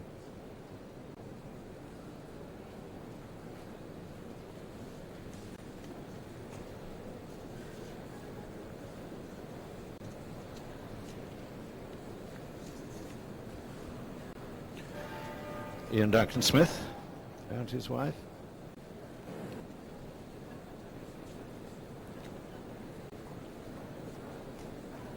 They're sitting in the choir, and today perhaps all singing from the same hymn sheet.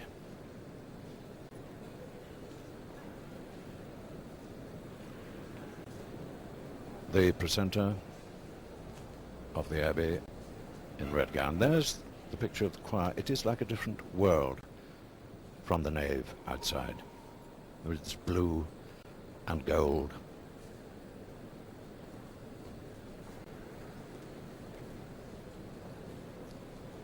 The nave, you can see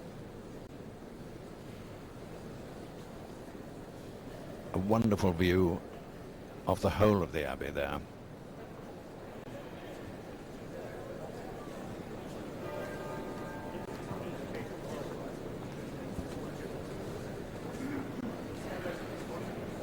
Controller of the Lord Chamberlain's office, Sir Malcolm Ross.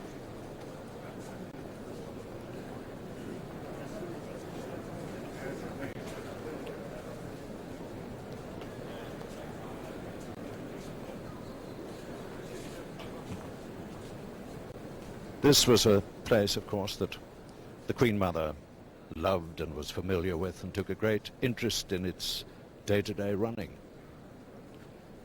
The first royal occasion at the Abbey was when she came as a bridesmaid in 1922 for her friend Princess Mary's wedding. She was thought to be so unimportant she wasn't even on the final portrait. A year later, her own wedding to Prince Mary's brother, Prince Albert. She came to the Abbey with an escort of 4 policemen. She rode back to the palace as the 4th lady in the land.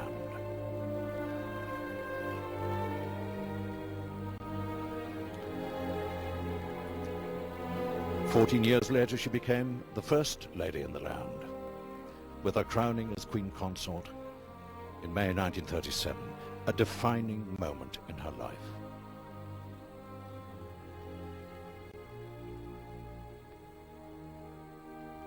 Somehow she achieved a new dignity. 10 years later, with the King, she attended her elder daughter's wedding to Lieutenant Philip Mountbatten in the Abbey.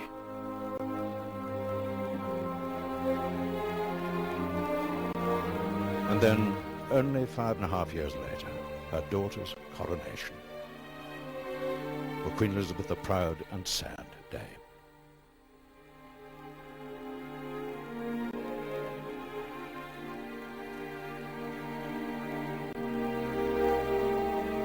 She loved the theatre. She attended many unveilings of memorial stones. She laid a huge wreath of poppies on the tomb of the unknown warrior 75 years after Armistice Day 1918.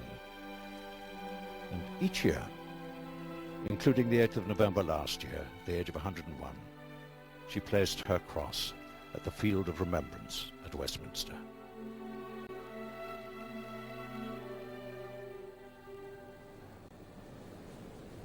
And here, in the Abbey, which she loved so much, she would look around and she would see many faces that she knew. Stephen Byers, of course.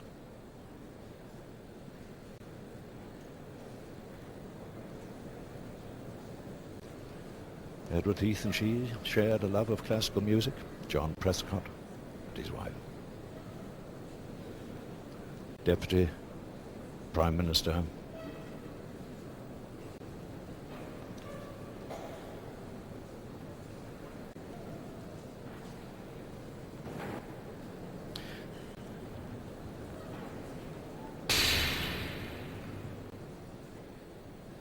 and what looks like a crowd in the Abbey, matched 10, 20 or 100-fold by the crowds outside the Abbey, who will be able to hear the funeral service on loudspeakers here and I think also in the Mall.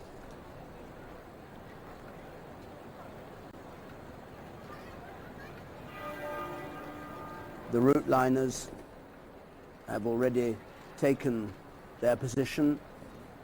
The Scots Guards, 1st Battalion, the Royal Marines, the Royal Navy and the Royal Air Force are on parade. They came down earlier from Wellington Barracks, led by the Irish Guards, the band of the Irish Guards.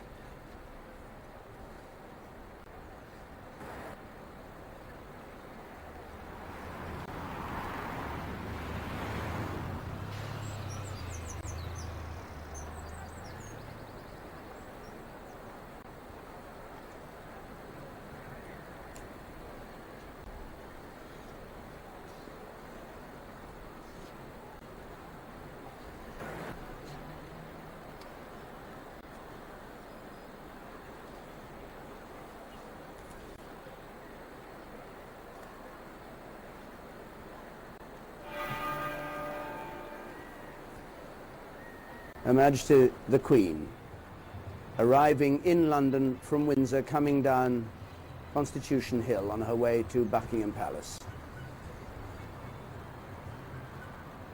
with the Duke of Edinburgh, waved to the crowd, the Queen who spoke from Windsor Castle yesterday. And she's coming to Buckingham Palace because it's from there that she'll leave to go to the Abbey. A huge crowd now gathered at this area where the main part of the ceremonial will take place, and Fiona Bruce is there with them. Yes, we're able to see all the comings and goings here in Parliament Square as the MPs and the dignitaries make their way out of the Palace of Westminster in front of me and along behind to Westminster Abbey. There's a great sense of anticipation here, a real sense that we're watching history in the making. Everyone here is here to play their part. Now, sir, you've got a very impressive array of campaign medals there. They're from the Second World War, aren't they? Second World War, yeah, they're commemorative and and the Queen Mother during the Second World War, she was your queen very much, wasn't she? She was our queen, yeah. I mean, she could have gone abroad if she wanted to, but she didn't. She decided to stay in England. Of course, she was bombed at Buckingham Palace like everybody else. Buckingham Palace. She went down the East End to speak to the people who got badly bombed in the East End. And that was very much appreciated by everyone, wasn't it? Very much so. Very good for the morale too. Very good for the morale of the company. Now, I understand that she even took revolver lessons every morning. So she didn't intend going anywhere. And you were saying to me earlier on that being here amongst the thousands of people, you think it's something very much that unites people. Yes, I feel it is now. Although it's very sad that this should have happened in the Queen's Jubilee year, I think maybe certainly with Londoners coming together and everybody coming together like this to support the Queen, maybe it will be an even happier celebration for her in June, when we'll all be able to enjoy ourselves. And it's a particularly British thing, isn't it? I think it's very British, yes, and I couldn't make the procession last Friday, so I was determined to be here today just to be part of history. I was at Churchill's lying in state, and I remember Churchill's funeral, and just felt I wanted to be here as part of our tradition, really. Thank you very much for taking the time to talk to me. David.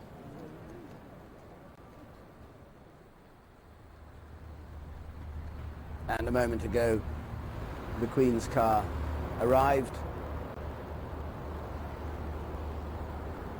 at the entrance to Buckingham Palace.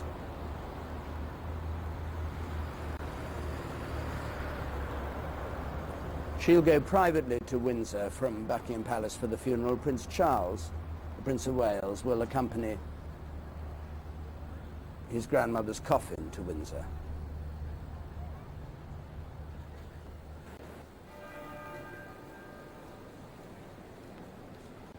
Tony Blair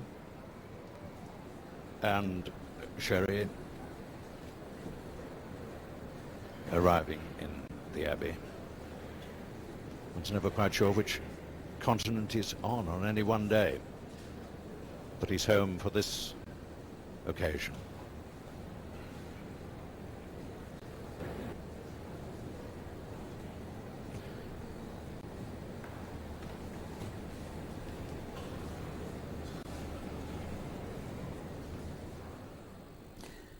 I'm joined here by Eileen Holland.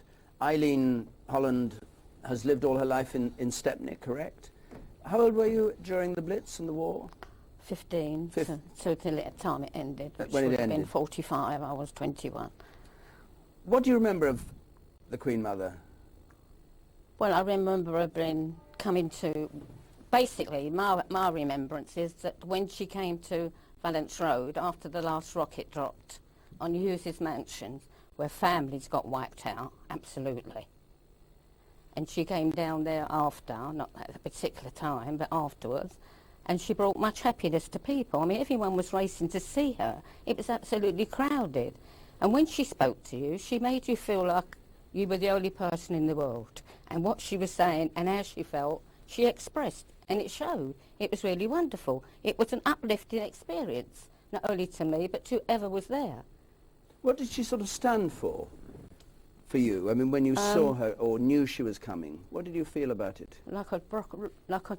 I would say like the Rock of Gibraltar. You just felt there was someone behind you to help you through whatever you went through. I mean, we went through the Blitz, which was awful. Then we had the Doodlebugs, and the last things was the rockets, which was absolutely terrible because you didn't know they were coming. They just blew up and that was it. It was an ordeal that the London people went through, and she tried to help us going through it. And the King was wonderful.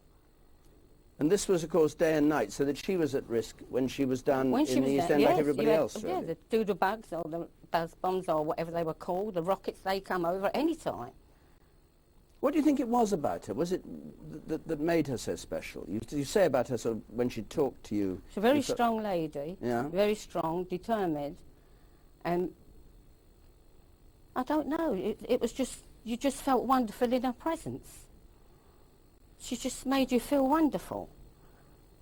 And did you see her in later years after when the war was over? Yes, in the latter years of our ways went to the Field of Remembrance, and she was there every year, and I've got photographs of it, and she shook my hand and we spoke, and she was a lovely, lovely lady, and gentle. How will they get on without her, do you think? I don't know who's going to take that over, because she absolutely loved to be there. She stopped at every plot of grass where my husband was in the APTC, so I always stood there. But she would stop at every plot and take her time, and everybody wanted to hurry along, but no, she just done it in her own time, in her own way, and made sure she didn't leave anybody out. She was really a wonderful woman. You'll miss her? I think so. I think everyone will, because she's lived a wonderful life. She has a wonderful life she's lived. And I think she was a benefit to the whole nation. Eileen, thank you very much indeed. What was it?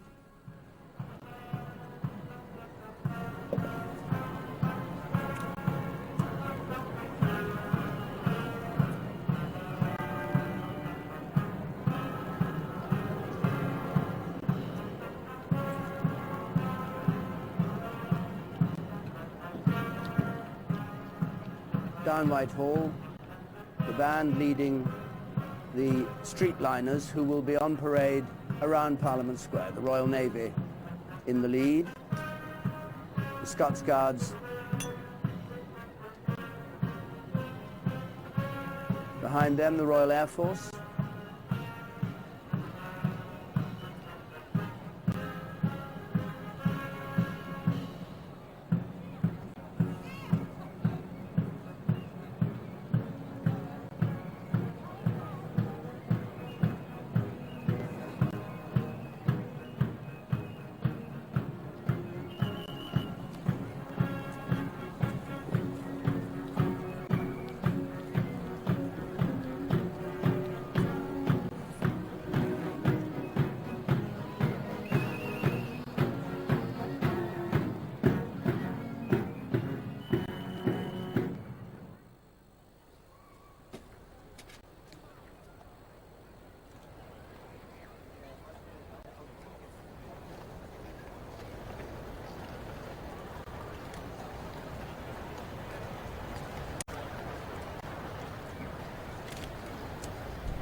The Irish Guards leading these route liners and as they pass Westminster Hall, the band falling silent.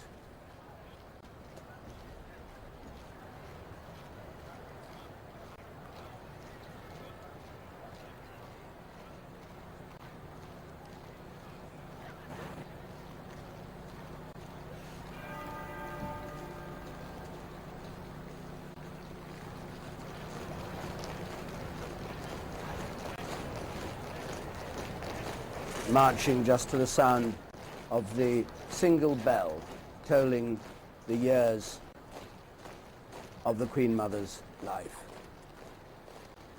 And now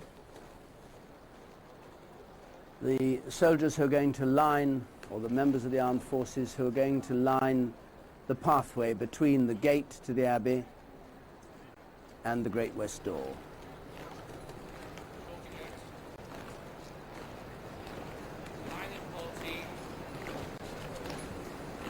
In a myriad different uniforms.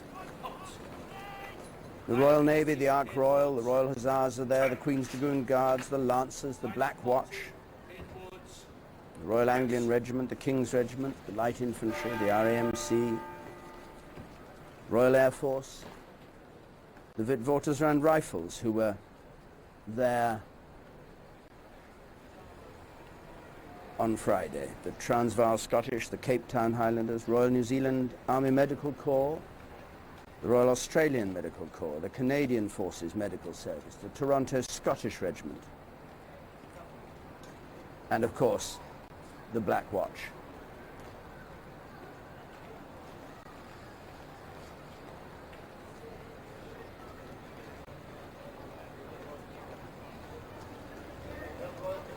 Okay, thank you. Right, first man on the top edge, just back slightly. Still.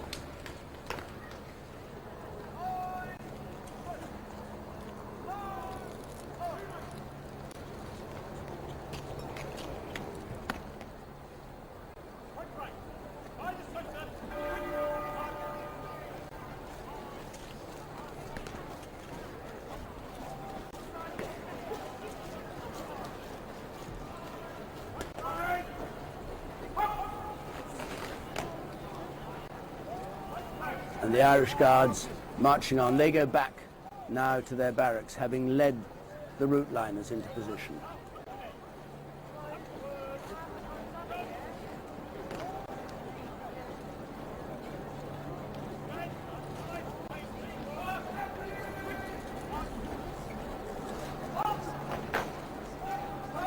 Simon Sharma, what's the reason for the ceremonial happening here at Westminster? Has it always been the centre of the nation's life in the way it is? We're here at Westminster and at Windsor today, aren't we?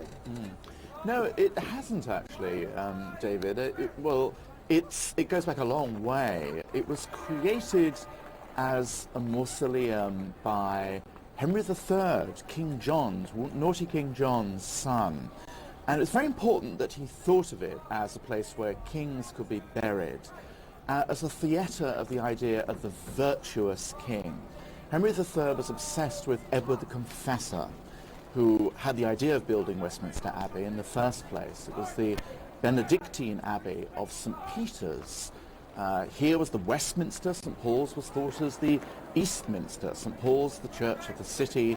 This was going to be the place where we'd show off who a virtuous ruler really was.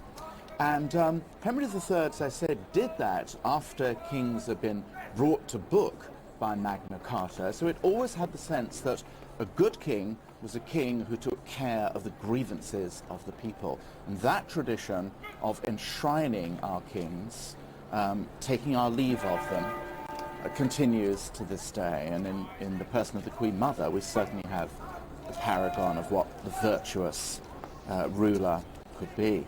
But not all kings and queens, kings consorts have been buried at the Abbey, though almost every sovereign has been crowned there. Yes. People are buried at Windsor. Yeah, and at Windsor often, yes, Windsor is a more private, personal, domestic choice. So a combination of a funeral amidst the tombs of Henry V and Henry III and Queen Elizabeth I, and a more personal burial in the vault of St George's Chapel is a perfect combination. Queen Victoria decided to be buried at Windsor. It was said that the crowds knelt as the train went past, which carried her body. So this ideal marriage of the personal and the public has also been the combination of Westminster and Windsor.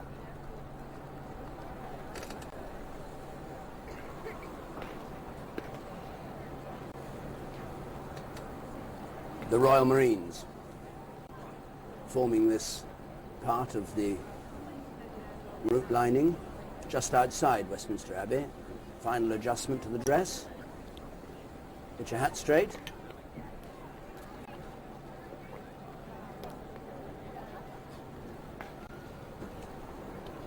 First Battalion, Scots Guards.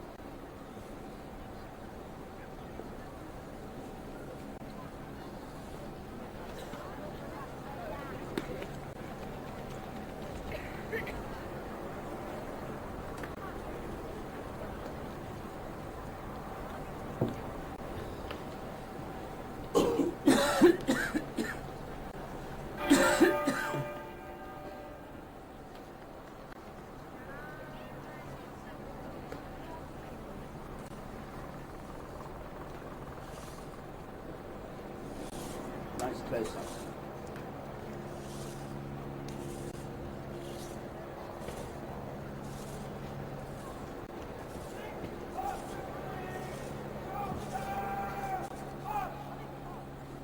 The exact distance between each guardsman being checked with the stick.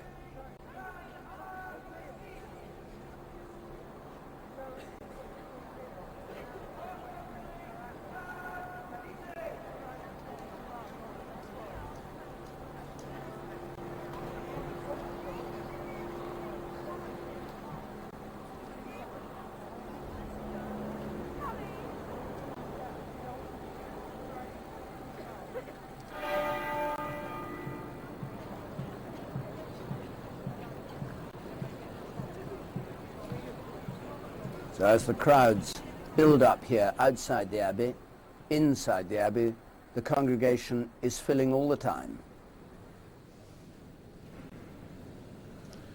The choir of Westminster Abbey now almost filled. Lord Harwood, cousin of the Queen. The Prime Minister of Australia, John Howard. The Prime Minister of Canada is also coming. He's not yet here.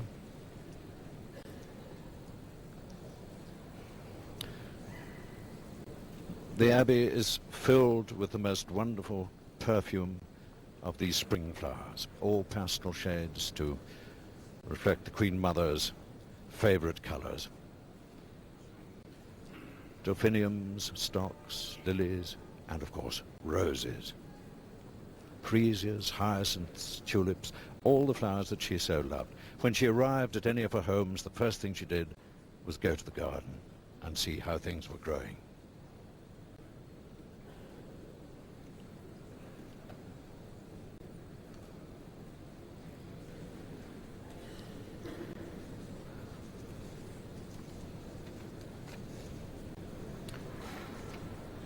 And one of the several kings who are here, King Constantine of the Hellenes, Queen Anne-Marie,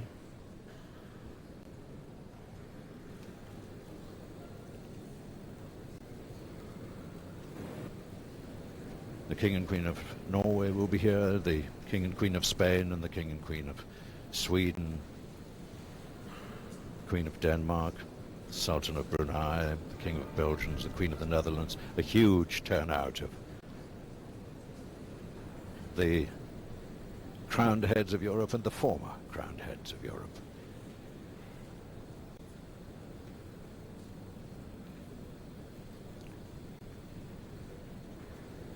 A very serious Prime Minister, Tony Blair.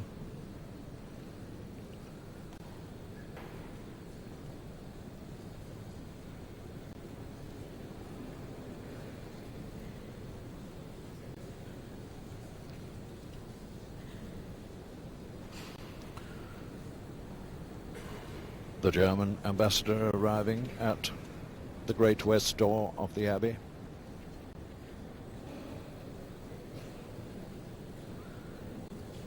The nave now almost completely full.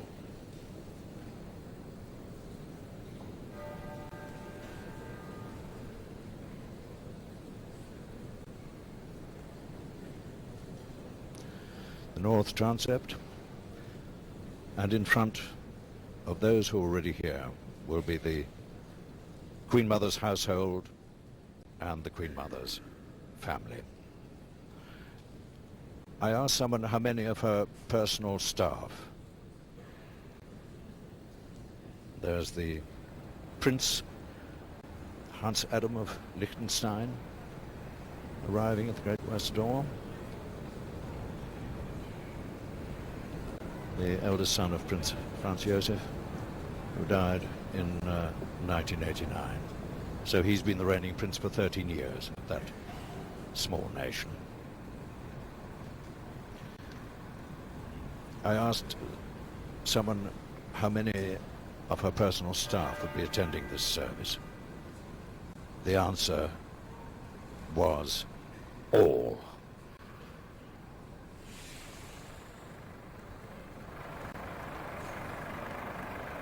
They have come from Birk Hall, Castle of May, Royal Lodge, Windsor, and of course Clarence House. Housekeepers, personal maids. She found it very difficult to let anybody retire because they were all so much younger than she was, and she was still doing a job.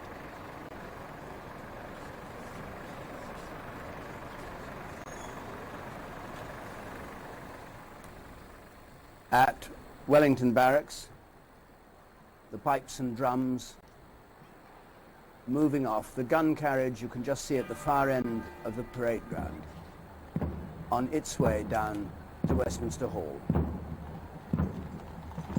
And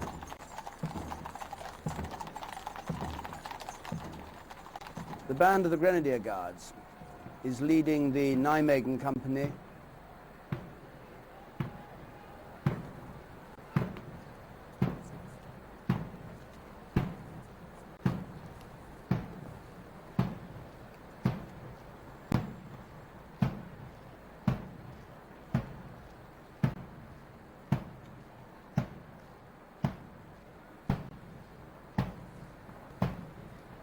the Nijmegen Company of the Grenadier Guards will form the Guard of Honour opposite Westminster Hall, named after their successful capture of a bridge in Holland in 1944 in the Second World War.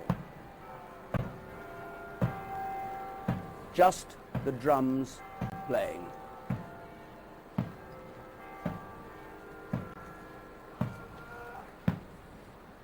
And they trooped the Colour on Horse Guards last year, the last time the Queen Mother was at the trooping. One of those ceremonials that she liked so much.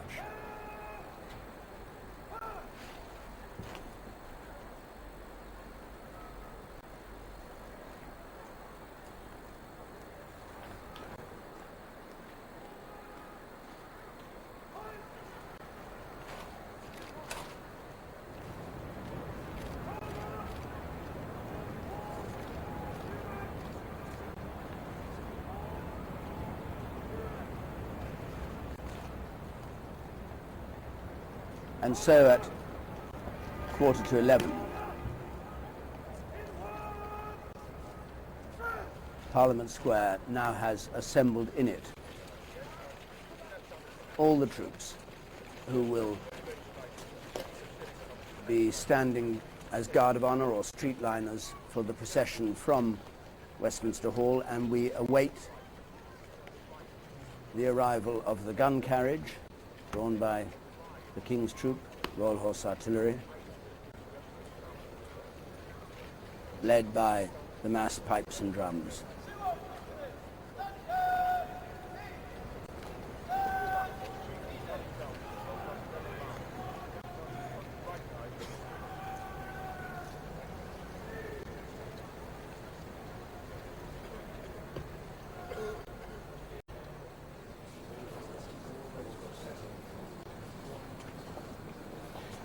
Queen Mother's family now entering the west door. The Strathmores and the Bowes lines.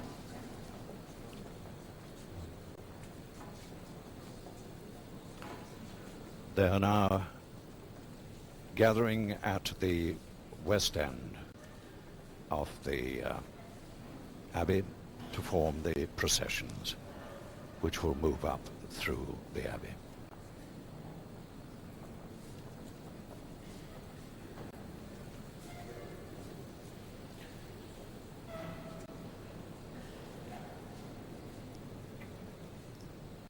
The first procession will be that of the visiting clergy. Eventually the ministers of the churches that, as the Lord Mayor of Westminster, being taken to his place in the Abbey with the Lady Mayoress.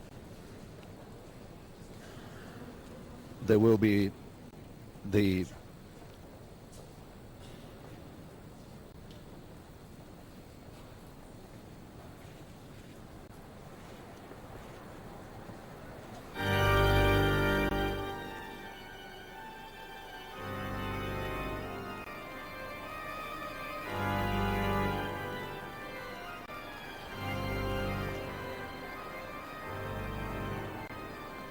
Earl of Strathmore and his son, Lord Lance, arriving,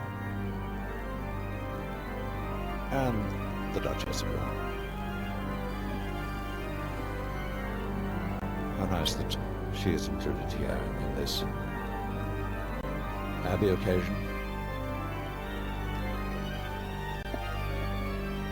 Her children, of course, we've already seen as part of the ceremonies of this one.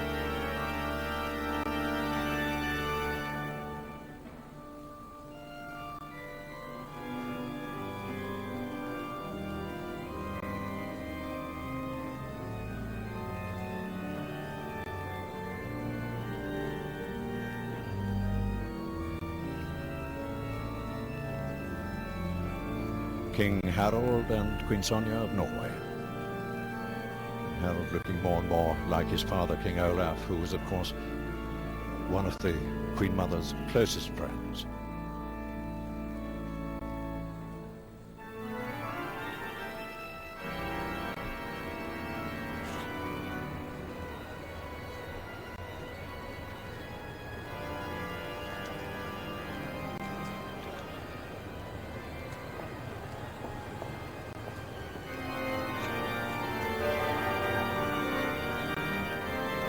The Dean and the chapter now assembling inside the west door.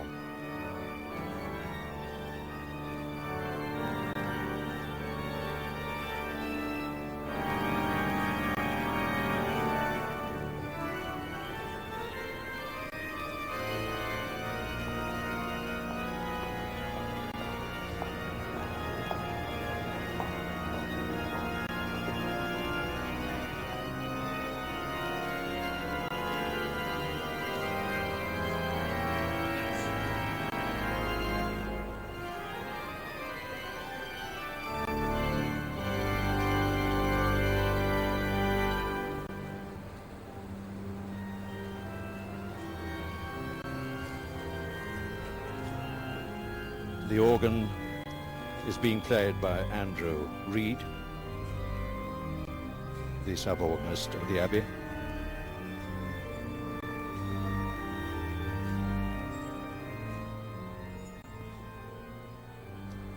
The gun carriage, drawn by 6 horses of the King's Troop, Royal Horse Artillery, the George VI gun.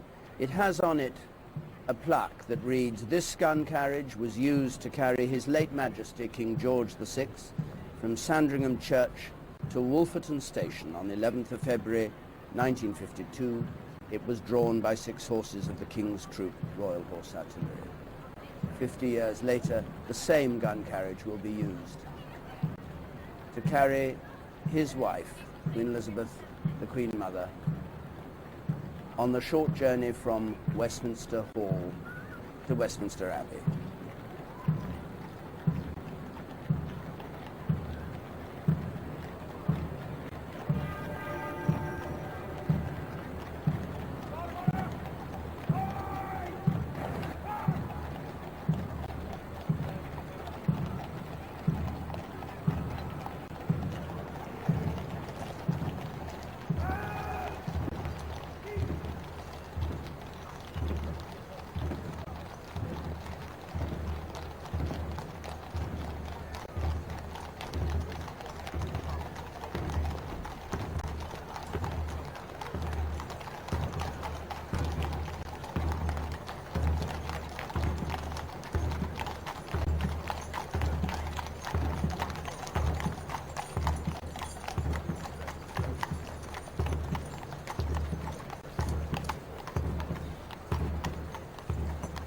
It turns through the carriage gates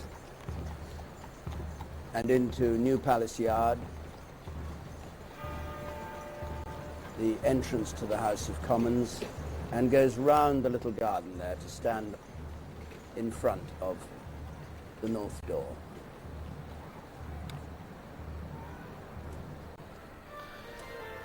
Majesties, bodyguard of the Yeomen of the Guard and the Queen's bodyguard of the Honourable Corps of Gentlemen at Arms,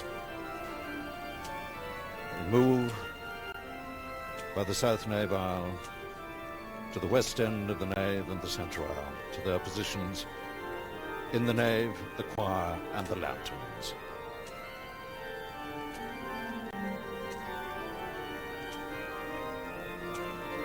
Mourning band worn on each left arm. Distinguished old soldiers. The yeomen already in position in the nave, magnificent Tudor costumes.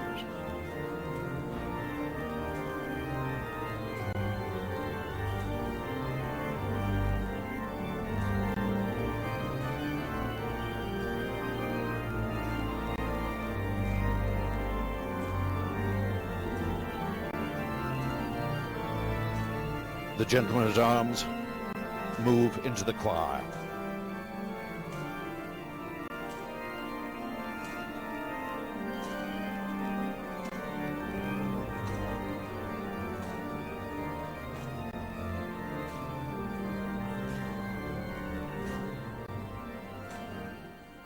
$192 in all, the massed, pipes and drums. 128 pipers.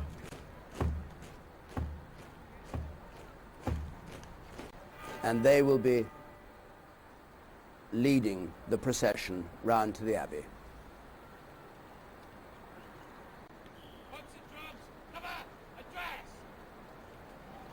Most of the great Scots regiments represented here. Scots Dragoon Guards, the Royal Scots, Royal Highland Fusiliers, King's Own Scottish Borderers, the Black Watch, the Highlanders, the Seaforth, Gordons and Camerons, the Argyll and Sutherland Highlanders, but also the Royal Gurkha Rifles and the Irish Guards.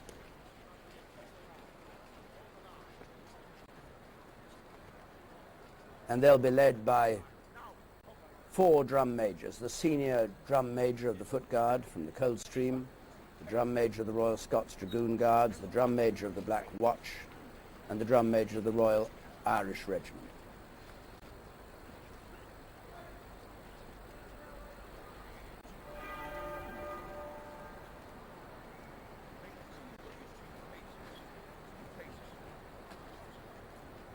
They'll escort the coffin to the Abbey, and after the service is over, we'll play a lament as the coffin is brought back down the nave to start its journey to Windsor.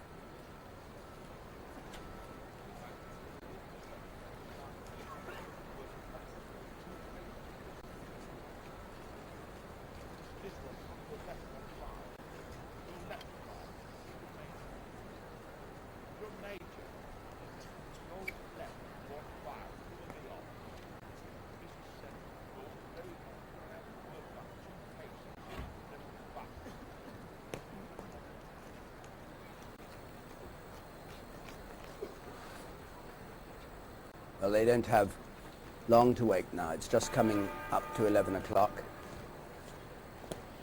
The funeral service will begin at 11:30, but before then, at 11:05, the coffin will be brought out of Westminster Hall, and the people crowded here will see this solemn, slow procession round Parliament Square.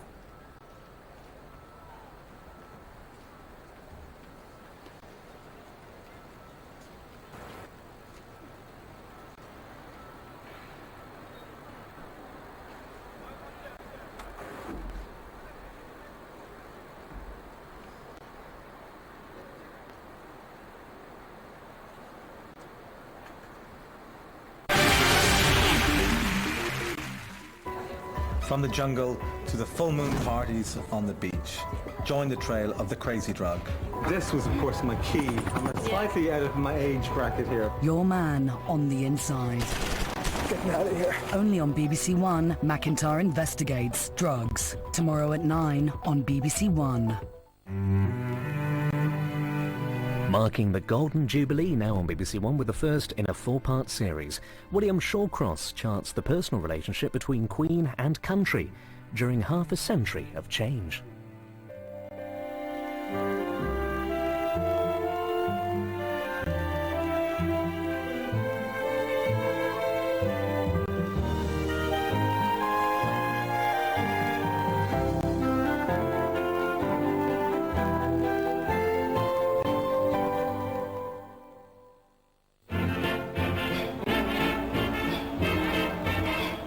A jumble sale from half a century ago.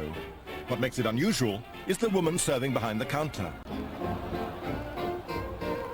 Her Majesty Queen Elizabeth II, Queen of dominions that comprised more than 1/10 of the world's population.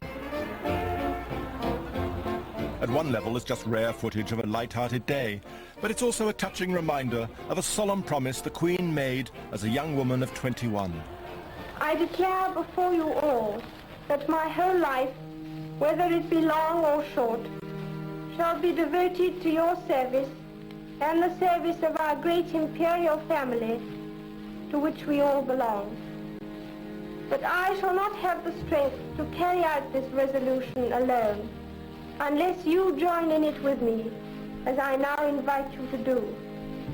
I know that your support will be unfailingly given. God help me to make good my vow, and God bless all of you who are willing to share in it. This is the personal story of Elizabeth II and her relationship with her people during her 50 years on the throne. That special bond has needed constant renewal through a period of extraordinary change, sometimes even crisis. Above all else, the Queen knows that the monarchy depends on the consent of the people.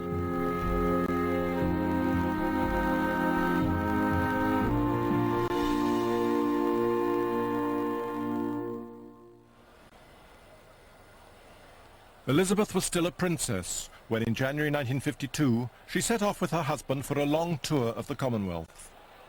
Her father, King George VI, had been ill, but he came to wave goodbye.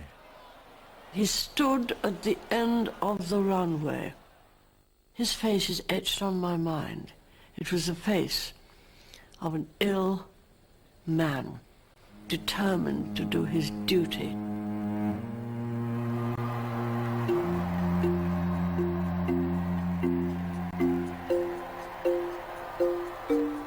The Princess and the Duke of Edinburgh were expecting to be away for 5 months.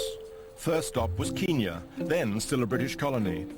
After official engagements in Nairobi, the plan was to spend a few days in the bush, fishing and watching the wildlife.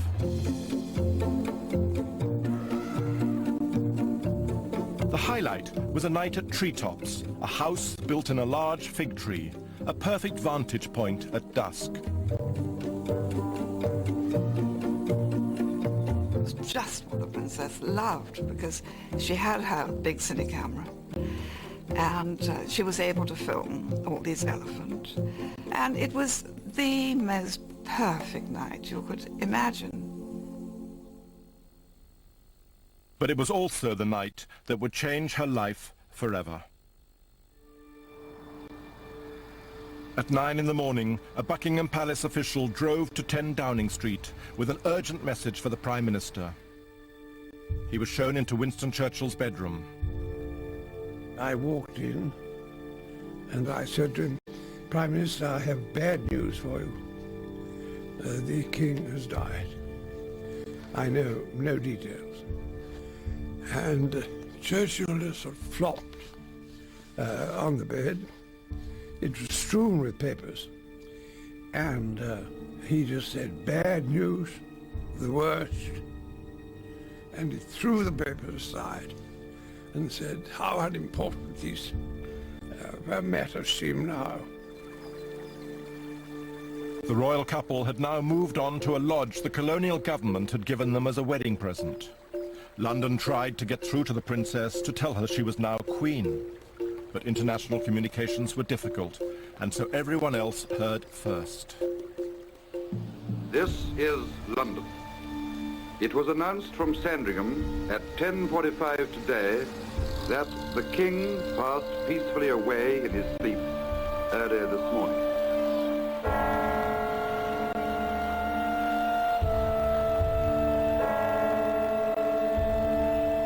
But the one place no one was listening was Sagana Lodge. Elizabeth was actually writing to her father about her magical night at Treetops when the phone rang. The Duke was asleep. His private secretary took the call. There was a rumor the King had died. He closed the door so that Elizabeth couldn't hear and turned on the wireless. A tolling bell confirmed the worst. He woke the Duke. Philip took his wife into the garden and broke the news. This is it was announced from As soon as we saw the princess, we could tell something was wrong. She looked very sad, very different from the way she'd previously looked. As always, she was quite extraordinary. Obviously terribly shocked, very, very white. You know, the first thing you think of is that her father's dead, and she adored her father. So I remember forgetting to curtsy completely, but going up and giving her a hug. And she just said, well, I'm so sorry, it means we've all got to go back. And so then one suddenly thought, my God, of course, I mean, it's the King, you know. After a while, the policeman who came with her started packing her bags and preparing to leave. That's when we realized that the King must have died.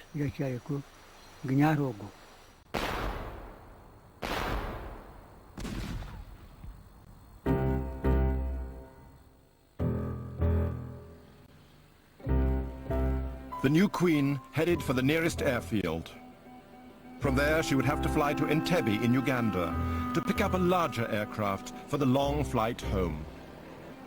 The extraordinary thing was that all along the way, when one passed groups of mud huts and then big villages, all the Africans came out and they just stood there with their heads bowed. And whenever there was a group of photographers, they had their cameras at their feet and just stood there, completely silent. Nowadays, one realizes what an impressive gesture that was. But a tropical storm blew up at Entebbe. The pilot said it was too dangerous to take off. Wasn't taking any chances. I had a queen now, not the princess. So I delayed, I suppose, for about an hour, which was very frustrating, of course, for everybody in London, bleating all the time about why haven't you left? At London Airport, Winston Churchill waited to greet his new queen. It was now some 30 hours since the King's death had been announced. We were looking out of the aircraft window. And she says, oh, they've sent the hearses, meaning the big royal limousines. And when she said that, one thought, oh my God, to think this young woman of 25, and her husband, and 2 small children, it's the end of their private life.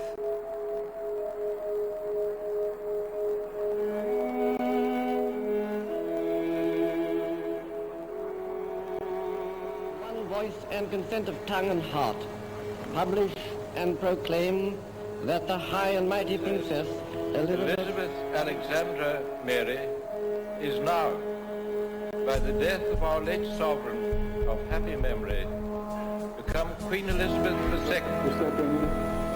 With long and happy years to reign over us. God save the Queen. God save the Queen. God save the Queen.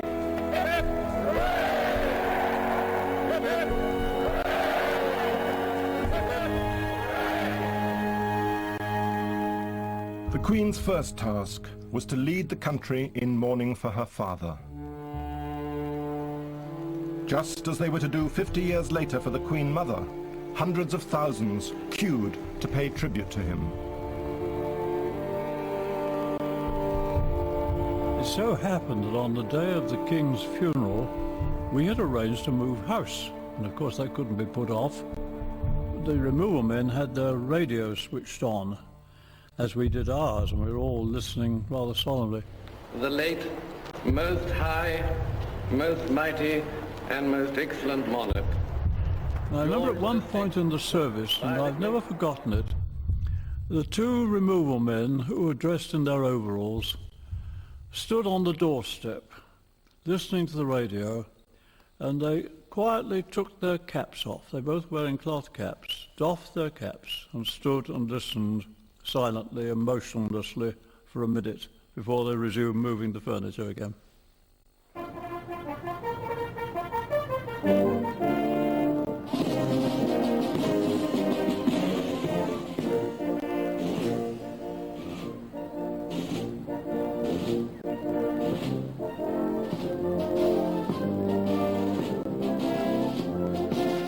The ceremonial at Buckingham Palace has barely changed since I used to come here as a small boy in the early 1950s. But almost everything else is completely different. Indeed, the country we live in now seems only distantly related to the one which Elizabeth II inherited.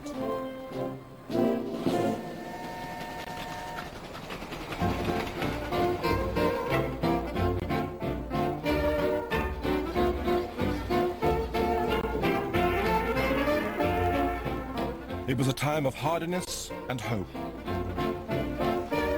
We'd begun to build a welfare state, but we were still struggling to pay for victory in the war. Tea, eggs, sweets and butter were still rationed. Pleasures were simple. Money was short. Into those grey days burst a glamorous new queen who symbolized renewal. People talked of the dawn of a new Elizabethan age. The Queen and Prince Philip were a tremendously young, vibrant and beautiful couple. And it's very easy to forget that because we've all been told in recent years when the Princess of Wales and the Prince of Wales were married that all eyes turned to that as though it had never happened before. Tradition in those days meant that in public the Queen was seen but not often heard. So her first Christmas message carried extra weight as she appealed for support in the lead-up to her coronation. I want to ask you all, whatever your religion may be, to pray for me on that day. To pray that God may give me wisdom and strength to carry out the solemn promises I shall be making.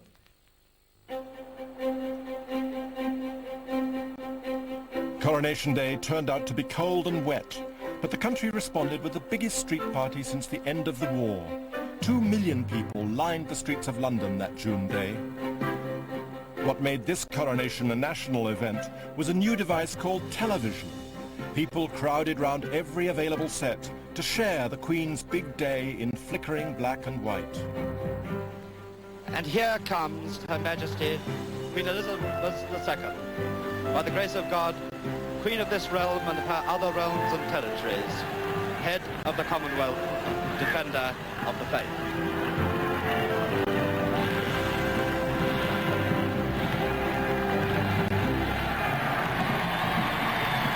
So she goes on her way towards Westminster. If you had a television, you know, everybody came in to see it.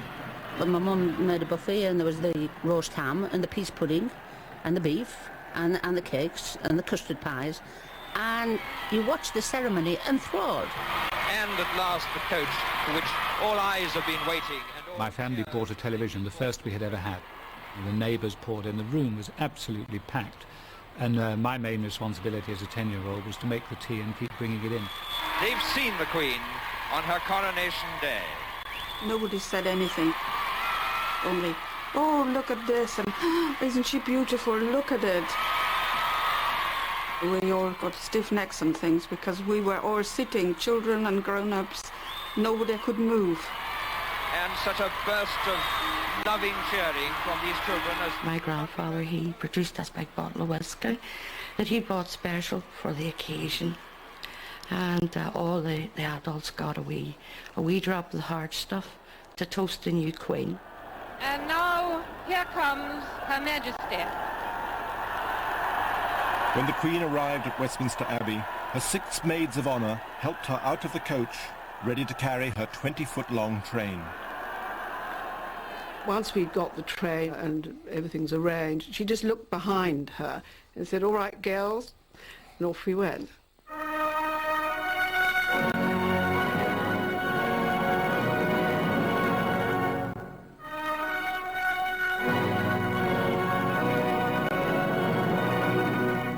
She looked young and simple, as a young woman would, you know, perhaps slightly overcome by the nature of the ceremony that she was undertaking.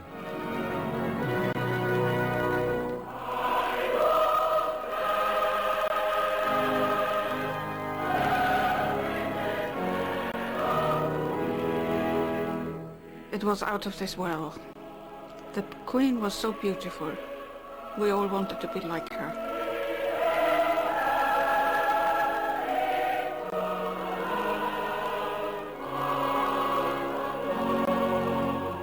The things which I have herebefore promised, I will perform and keep, so help me God. I feel somehow the fact that she was so young, if she'd been a middle-aged person being crowned, it wouldn't have been nearly so moving. And the Archbishop then anointed her with oil and put a cross on her forehead. And we all, at least I did, had a prayer for her. I prayed that her reign would be a long and happy one.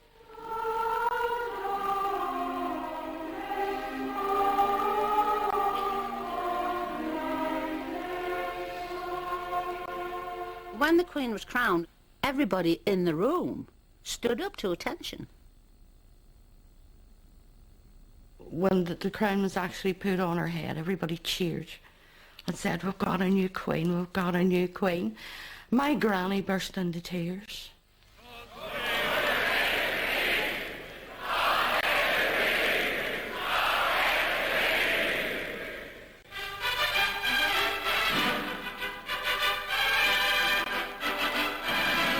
In that very moment, I think, the whole weight of the country was on her, the weight of a nation.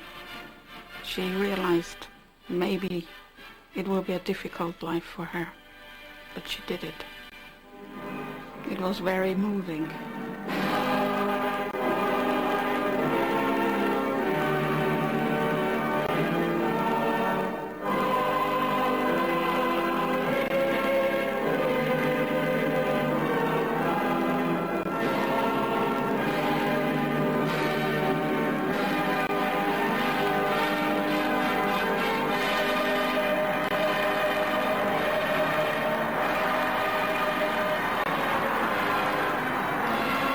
We had decided to splash out on buying a seat in Parliament Square. So we were there when the Queen came out fully crowned and in her royal coach. And I've never forgotten it.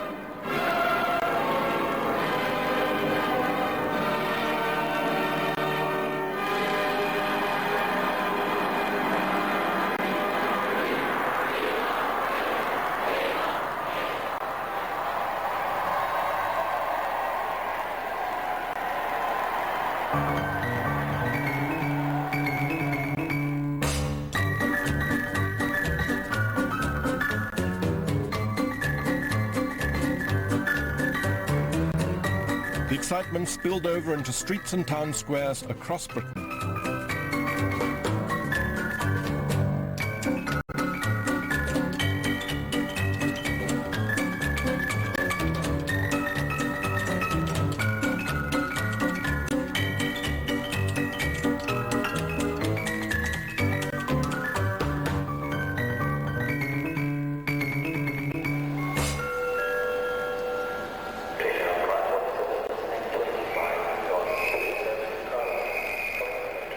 In the 50 years since then, the fairy tale romance of the coronation has given way to something more practical. The rigid barriers of the class system have largely broken down, and the monarchy is no longer treated with the same reverence. But there is still a bond between Queen and country. To be honest with you, you just do not, say you like the Queen. You do not say you respect the Queen. You just do not say you've got any positive feeling towards them at all. But if she was to come into your hometown or your street or your school or wherever you lived, you would go down there straight in, straight out so no one spots you, but you would be there just so you could say you did see the Queen.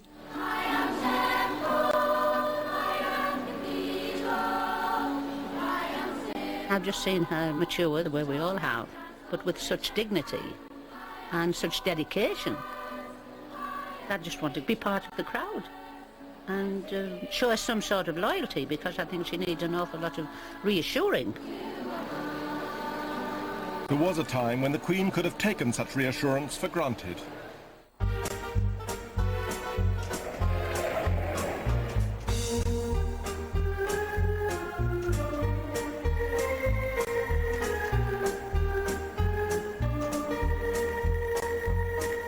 How things have changed. In the early days of her reign, the young Queen was above criticism. So it was a shock in 1957 when a Conservative peer, Lord Altrincham, attacked her Tweedy entourage and said that her speeches made her seem like a priggish schoolgirl. His criticism caused a storm. I mean, to judge from your article, you expect the Queen to have qualities of a wit. You would like her to be a better orator, you would like her to be a TV personality, in addition to being a diligent, dutiful and devoted monarch and a mother. What I'm suggesting is that in her public speeches and appearances, spontaneity should be the keynote. There are obviously certain speeches which have to be rather carefully prepared and which are of their very nature rather ceremonial. But I think that most of her speeches would greatly benefit from being more natural. The famous phrase, I suppose, that jumped out of the page at people was that her speeches were a pain in the neck. Yes. I thought no harm in being quite blunt about that. Well, that's pretty offensive, isn't it? Not just blunt. Maybe, but I've never criticised her voice, as some people still think I did. What I was criticising was the content of her speeches, quite unsuited to the character of a young and inexperienced woman. I have vivid memories of my visits during my father's lifetime to Commonwealth parliaments overseas. They were the speeches of an elderly high priest, and she was talking down from a great height. My forthcoming journey. One man took such offence at Altrincham's remarks that he accosted him as he left the television studio. I'm happy to say I didn't actually fall to the ground, which I would have been rather ashamed if I'd actually been knocked down. But it was quite painful. The man was Mr. Philip Burbage, a member of the League of Empire Loyalists. Mr. Burbage, why did you do it? I didn't enjoy it quite inasmuch as those things are foreign to my nature, but I felt that something had to be done about it. I realized that Prince Philip could not do it himself or any other member of the royal family. Today, such attitudes are dead. When the British table tennis team joined their Paralympic colleagues at a royal reception, there was easy familiarity on both sides. They're awfully heavy, aren't they? Yeah, they do weigh, but you feel as though you have achieved something when you do that. Solid. How nice are they? Fantastic. One of the best nights that I've ever had in my life. A smashing lady, honestly, just like my mum. She was talking to me like I'm talking to you, as if we're at the pub, me and the lads. Have you ever played table tennis? I've tried. Any good? I can't do the sort of things you do, no. I'll have to coach you. Is that okay? I think my brain works quick enough to do that. It's the speed of it. You don't need a brain. He hasn't got one. When I touched her on the shoulder, the team manager and the wheelchair players, the disabled players, they sort of They were like this, as if to say, what have you done? But she didn't bat an eyelid. She just carried on talking as if I hadn't done anything. Didn't mean to do it, sorry, Queen. I'll give you some anticipation practices if you want. Would you like that? Before I went, the Queen didn't really mean a lot to me. She's rich, she's powerful, that's it. But you don't actually realise how much work these royal people do. I mean, she met nearly every single person there.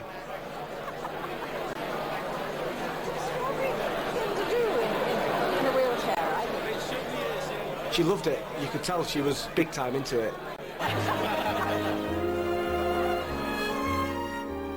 Such light-hearted informality would have been unthinkable when she first came to the throne. The year of the Altrincham row was also the year her Christmas message went out on television for the first time. My own family often gather round to watch television, as they are at this moment. And that is how I imagine you now. I very much hope that this new medium will make my Christmas message more personal and direct. Remember every Christmas Dad would have us pinned in front of the TV watching the Queen's speech under duress. On the dot, 3 o'clock, 5 past 3. Oh, yeah. You know, it's like it's just some alarm clock he's got inside his body. He just automatically switches and there we go, Queen's speech, flick the channel and we're all just sat there. Listen. It's inevitable that I should seem a rather remote figure to many of you, a successor to the kings and queens of history, someone whose face may be familiar in newspapers and films, but who never really touches your personal lives. But now, at least for a few minutes, I welcome you to the peace of my own home.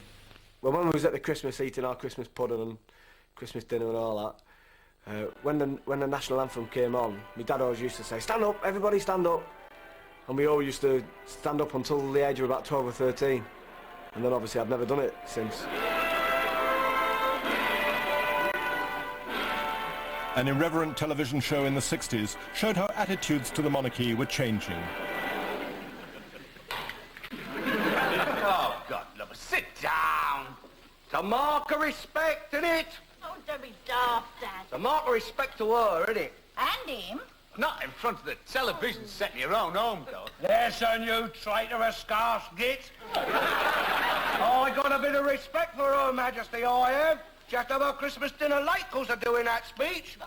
She has to go up to the BBC. Well, they keep it warm for her, though. Look, she has to go up to the BBC. Oh, they put it in the oven for her. And you ain't even got the respect of staying up for the hell of it. Oh, mate, I mean, look, what does she do? Huh? What does she do? Yeah, I mean, what's she work at, eh? The answer's clear, and it's been reassuringly the same year after year after year. My lords and members of the House of Commons, I have great pleasure in declaring Gatwick Airport open.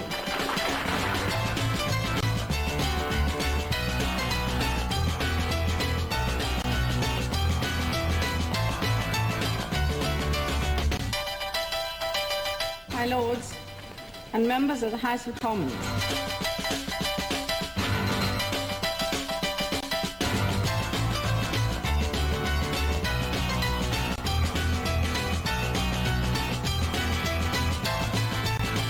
My lords and members of the House of Commons. My lords and members of the House of Commons.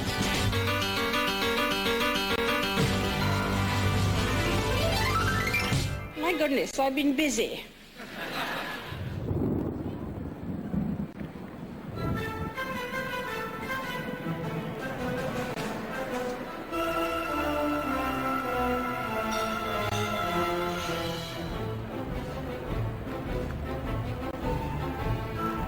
Four times a year, the Queen is at home to her public. More than 40,000 guests are invited to her garden parties, 3 in London and 1 in Edinburgh. It's a way of recognizing people who've given special service to their community. 100,000 cups of tea, 250,000 sandwiches and cakes. And for most of the guests, a first look at the Queen close up.